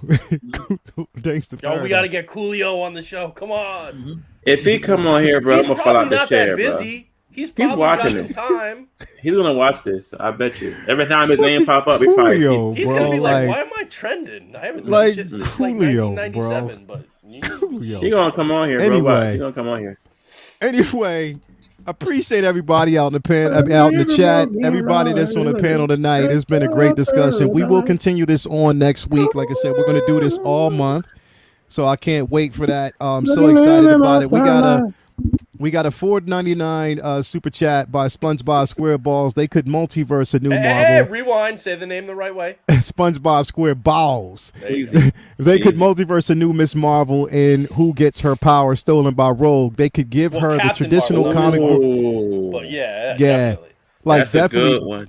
That would be, and who knows? We might even see that in the end credit. I know Luminar was talking about that as well. That would be dope. Bro. That would definitely be dope. Rogue and Gambit are near the top of my list for X-Men, for mutant characters that they need to prioritize and do right in this new, MCU version of the mutants and of X-Men, because we've seen, now granted, they didn't do Cyclops right. They didn't do They did him right. so they dirty, didn't though. Bryan Singer. Storm right. But we saw them on, I'm going to forget about Anna Paquin as Rogue. I want, real Rogue, and I want a Gambit, right? I still don't think he deserves a solo film, though. I can't believe Who? I'm not saying he gets I don't think he gets a solo film right away. No, for like the longest time. What's the name? Oh, you're talking about Channing the Tatum. guy from Channing Tatum was trying bro, to did you hear? He would be horrible as Gambit, bro. Did you that hear was just his because story? Fox wanted. That was just because Fox. He's mad as hell to about make that more Gambit. But did you hear? Shit. Bro? He said he literally said that devastated him, bro. It devastated him that day because it was him, so his production team. They had basically almost had the ball rolling, and when Fox sold it, it got pulled and they dropped it completely. It took so long for them to get it because he had it. He was sitting on it for about 6 years. He should have known that shit was never happening. He should have known that shit was never happening. He's I don't think he's right for the role, but he's a legit fan of the character. Yeah, and so it hurt him. He said he stopped watching Marvel films and everything. Get that, but no, I don't think Gambit should be a solo movie or anything like that. Especially when you're just bringing the X-Men and the mutants into the MCU. But I do think Gambit would be a great character for a Disney Plus series. You know who I could see playing him? Who I always said I wanted to basically see playing him, bro. Who I think would pull it off dope if they would have did this earlier on. Cillian Murphy, bro. Who is Cillian Murphy? He would have killed it. He would have killed it as Gambit, bro, because he has so much range, bro. He would be dope. He's Peaky dope. Blinders is the best show people aren't watching. Peaky Blinders is the Cillian Murphy. He was in the first. He was Scarecrow in Batman Begins. Yeah, he was Jonathan Crane. Oh man, he'd have been. Oh my God, he was in the movie Red Eye too, right? Red Eye. Tommy Shelby. Yep. Yeah. He's a good actor, bro. Yeah. But I think Gambit and Rogue would be a great Disney Plus series. Yeah. And that's the thing. Depending on how they do, it's like have Rogue steal Captain Marvel's powers in a movie, and then you got Rogue and Gambit as a Disney Plus series. Yeah, that would be awesome. Steal Captain Marvel's powers. Because Sony's another one. A time hopping. Oh my God, bro! He said, "Please, bro." You said it so. You said it so like it hurts you. You said it like it hurts his soul, bro. Brendan, he said it like it hurt his soul, bro. Like it was deep down.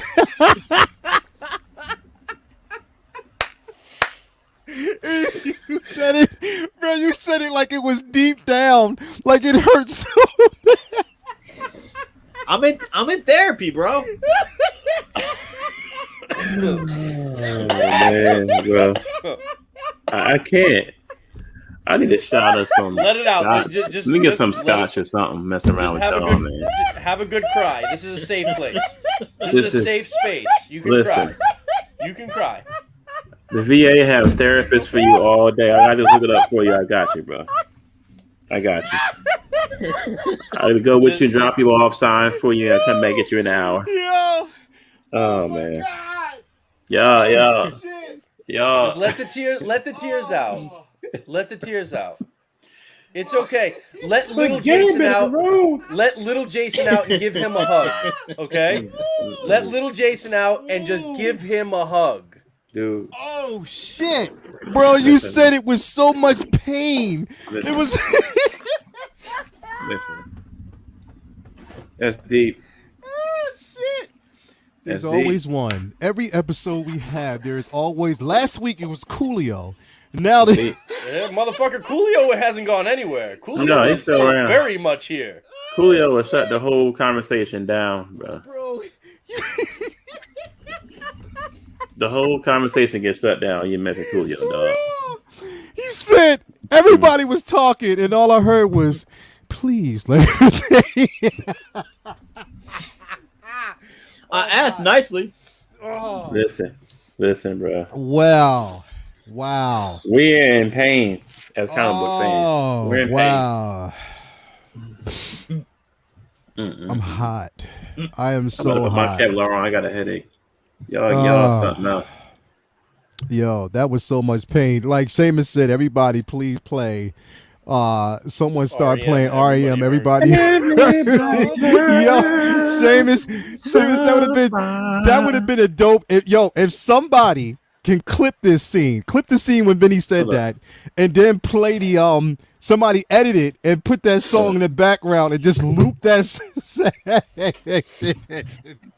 Yo, Ooh, that would be so powerful, bro. That would be so powerful. Tell me right now that Coolio rolling around as Professor X wouldn't be amazing. Oh, Come on. man. He said, listen, bro. Come on. Bro, he said, Give Patrick Stewart a run for his money. He said, please let Rogue take her powers. Damn. Woo. Okay, I listen. mean, that if in all seriousness, though, if you bring Rogue in and you don't do that on the big screen, I could see Bree saying, I ain't doing that, and quitting before she lets that. Why? Without fleshing it out. So it would make for it would. She'd be mad though, bro, because the focus wouldn't be on her. She'd be mad as hell. It would make for such a great story, to do something. And I actually, you know what? I can see her saying, I can actually see Brie Larson saying, "Oh, I'm cool with that." Because the thing is, especially if they cut the right check and if a good story is told and she knows that she's going to get her powers. Y'all terrible. Please don't play too much of it, though. Otherwise, hold up. Plead your case. Plead your case. Plead your case. Marvel, Feige, please recast Captain Marvel as Mackenzie Davis, and if you can't, have Rogue come in. Turn it down slow. Turn it down so we can hear you. Well, it's too late. This stream's demonetized. That's okay. You had a good run. You had a good run. It's Roadster. That's enough. Turn it off. That's enough. That's enough. That's enough. That's enough. Yo. Oh, wow. Wow. That's enough. That's enough. That's enough. Oh. Like if they have Rogue in there and she's in the same movie as Captain Marvel, it will happen. Yeah. They will do it. They're not gonna not, and Brie Larson is not gonna be like, no, I'm not doing that. They're paying her plenty of money. She's gonna do it. She'll be fine with Yeah. it. Yeah. We're good. Anyway, it's been a good show tonight. Oh God. What he said. Once the skill, man. So that this is the point. I feel I need donate $5.99 to starving Coolio kids out there. Yo, stop.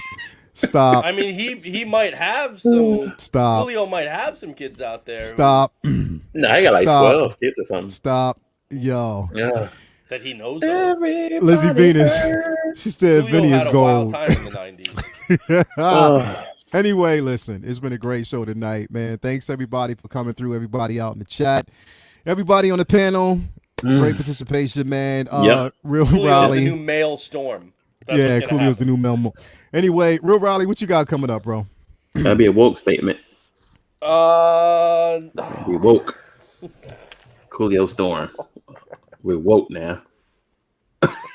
There's literally nothing woke about Coolio being Storm. Okay, let's just nip that. In So the what you got coming up, bro? Man, not a whole lot. I'm just chilling. I'm reading some books. I got my premium scale 3-0 Blitzwing coming tomorrow. Yeah. So Blitzwing will be here tomorrow. I've got Corvus Slave and Classic Suit Spidey on the list. So those are both coming. So all three of those coming up soon.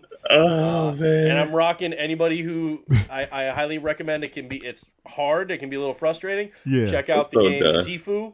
I got that on PS5. Sifu. It comes out tomorrow. I got the pre-order for the deluxe, so I got it a little bit early.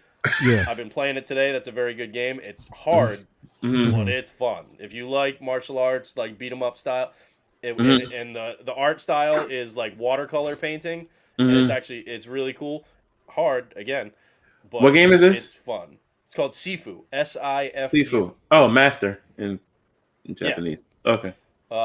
It is really, really good. So definitely check that out. It's a lot of fun. You can see some videos of it online to get a sense of like the style, but it's challenging. But when you start to learn the moves kind and of stuff. secrets, because it doesn't do a good job of telling you what you're supposed to do as far as the fighting mechanics. But when you figure them out on your own, or you like look online and watch some YouTube videos, then you're like, oh shit, I should have been doing that the whole time. Oh, okay. And then it starts to get a little bit better. But yeah, so I'm rocking that. And that's pretty, like I said, just catching up on books and waiting for some. And some you'll of those be figures to come on in. Uncivilized Scoundrels this Thursday. Thursday, yeah. Yeah, so Thursday basically we'll be you'll on be there there. for Book of Boba. So yeah, looking forward to that. And then Definitely. Peacemaker also on Thursday. So yeah, that's Definitely. that's this week.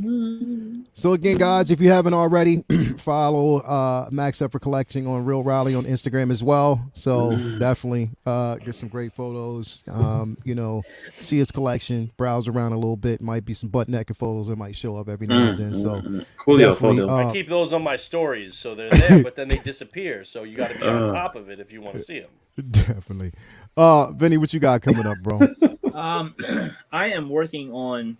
You'll probably enjoy this. I'm going to have a Cad Bane piece coming soon. So that's what I'm working on. I haven't been really showing them on Comic Book Talk with Friends, but on Civilized Scoundrels, I've been doing just like showing different pieces from Book of Boba Fett / Book of Mando that we've been enjoying, and I have Chrysanthemum and Phoenix Sand and Tuscan Warrior, all these pieces you can see on my IG at Vincent Dunn Art, and Prince will be available very soon. I'm looking forward to getting to work on finishing up this Cad Bane, and I can't wait to finish it up. I have a cool concept for it, and other than that, I'm probably going to be bouncing over to maybe a Avengers or Fantastic Four, one of the Marvel books that I have to catch up on, and then more Raising Dion, and like I said, Book of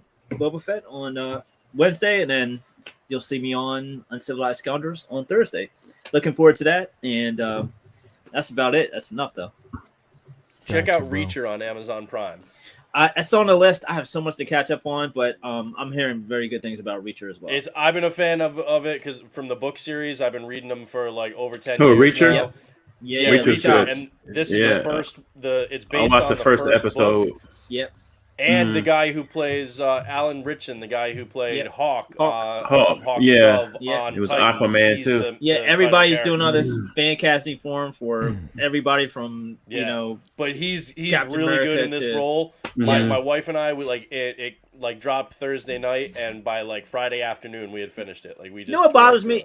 No one can talk about. Well, I mean, you did, but almost no one can talk about the show without mentioning how much more accurate he is to the Jack Reacher than Tom Cruise. I mean, he is, I've had that Cruise conversation with plenty of people. And virtually everybody is like praising how much more book accurate it is. Yet it's not like just him, but a the actual story. Right. Yeah, it's a controversial opinion that they cast a short actor for Wolverine who's supposed to be 5'3", and everybody's perfectly cool with Hugh Jackman being the GOAT of all time and perfect casting. Right.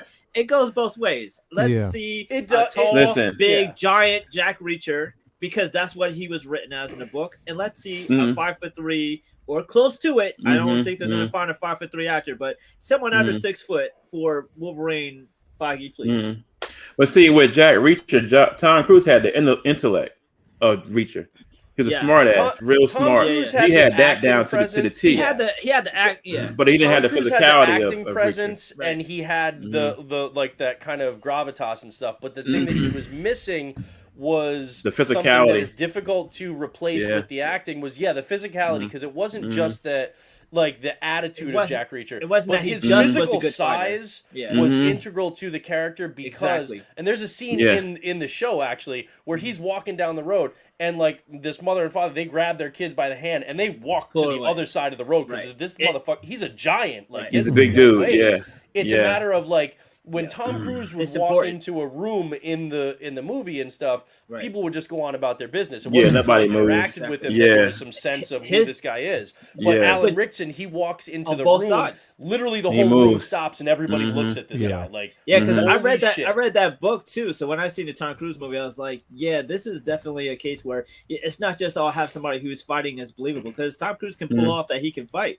But the fight scenes were very brutal. They're really good. Physically, you were physically supposed to be scared of it. It'd be like casting Mar from Sin City as a smaller dude. It just wouldn't work. His size is integral to the story. The fights in that show, the fights in the Tom Cruise movies were brutal, violent. And they were done well. But the fights in this show feel like what you were reading in the novels, because it's that level of brutality, and it's like when you see the hit coming from this guy, you're like, this guy's he's built like a brick shithouse. Yeah. He's gonna hit because he got that jujitsu with him. A lot of SF guys learn jujitsu, so he definitely had it. It's really, really well done. Very true to the books. The changes that they make are not that substantial, and they're good. Hey, baby. And they're in keeping with the spirit of the character and other books in the series too. So I'm looking forward to catching up on it. Easy to binge. Highly recommend it. Hey, baby, thank you for coming through. We're about to close out, but thank you for coming through as always and supporting Daddy. So, hey, Skylar. What's up, Skylar? My firstborn, beautiful baby girl. Yeah, so Jedi Pimp, what you got going on, brother? I got Cyborg, Spider-Man coming in. I ordered the freaking classic suit. I had to get that. That's coming. Yes. I bought another speeder bike. Oh yeah, I'm with it. You know, y'all trying to get me demonetized, man. I go out to Turn that. it off. I go out to that, boy. What else? And I ordered another speeder bike with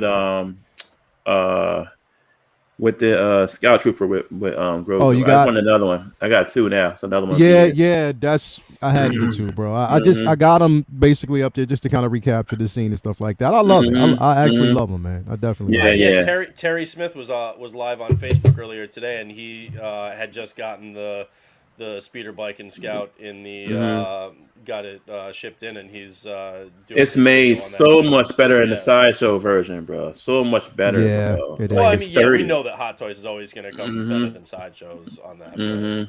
Yeah. And after that, just work, man. That's it. You know, just work and getting more books in. I'm still reading. Man. I got to finish up this Bounty Hunters War of the Bounty Hunters of Star Wars. Man, that's a dope. I'm so mad that this is not the Boba Fett that we have on the show, bro. Like, yeah, I'm so mad about that, dude. Like, I don't know, man. Trying to add another hour to the stream. I'm sorry, bro. Yeah, we're not going to add another hour. Day. I gotta pick up those books though. It's got a lot of McNiven art that he Stephen Platt. The covers on that series are beautiful because he's homaging Stephen Platt, who was one of my all-time faves. So the one book number 13 is a whole rollout. It's a whole rollout cover, bro. It's sick, bro. And that's the one I think the art in that series is it's on par with the writing. That's the when Bubba goes to fight. Justice. When he fights in like the arena, he's wearing the all black. He makes it all black, and he calls himself Django. Dude, that bro, good read, dog. Yeah, definitely worth it. Again, follow these guys basically on Instagram and other channels, all social media platforms. If you haven't already, subscribe to the 16 Scale Man YouTube channel, Twitter and Instagram and for all updates. As always, only feats is what it is. Sorry. Damn. Anyway. Join us. We'll be back here on Tuesday for Say What as well. Also on Wednesday will be Uncivilized Scoundrels, so stay tuned for that. You got it.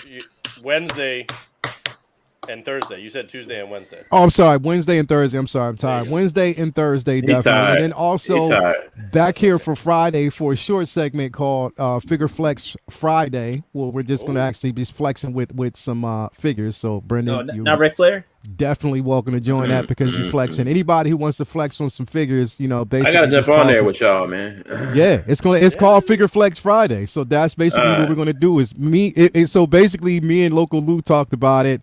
Mario talked about it. So we're just gonna actually just do it. Just come out and start flexing with figures.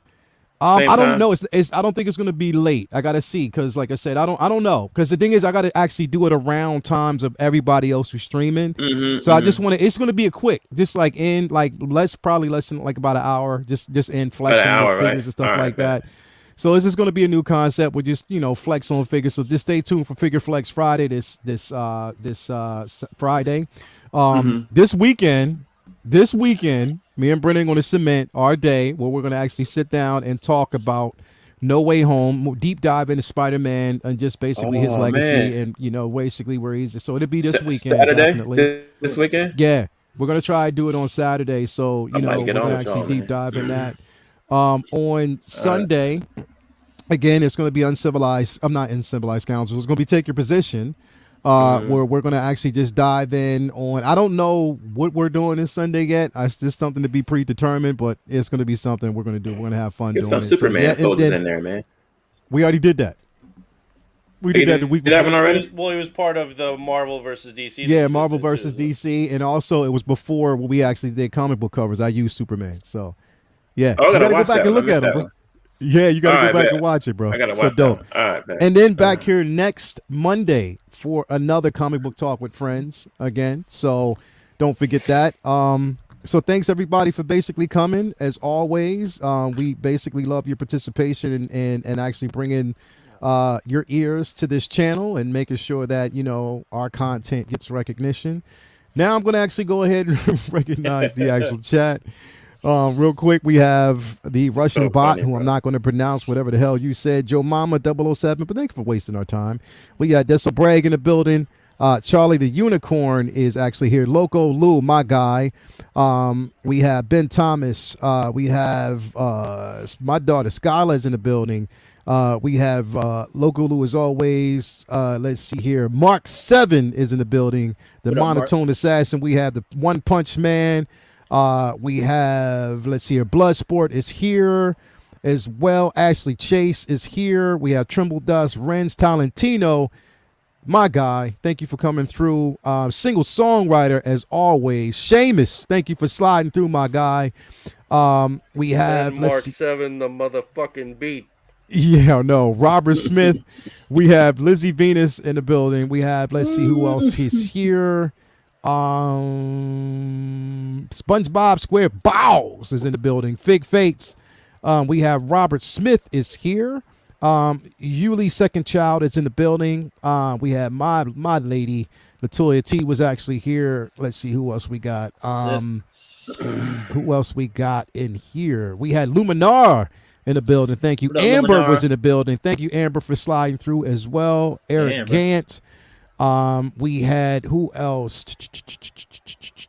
Man, who else did we have here? We had quite a few people. Robert Smith already said that. We had Coolio was in the building as always. He's going to be here. Basically, I think he's going to be a regular. Ben Thomas. Let's see here. Who else we got? My man Malachi Mabane was in the building. Thank you for coming here. Randy Work. Thank you for actually being here. Let's see who else we got. The Thor 2941 was in the building. Thank you for sliding through, man, as always. Let's see here. Who else we got? Ruth Hayware. Thank you for coming through. Let's see who else we got. Peter Pacheco. Thank you for coming through. Let's see here. Who else did we have here? I think you got most of them. Russian bot. Yeah, we got all that in here. So if I haven't said your name, again, we always appreciate you. Thank you for basically being here and coming through. Alexandros, thank you for being here. Yes, man. Again, we love y'all. We love y'all basically being here. We try to bring as much content as we can. Tune in next week. We will be back here, same time, same channel. Same everything, man. As always, keep your geek alive. Be kind to everybody else, and we will see y'all next week. Peace, peace, peace, peace.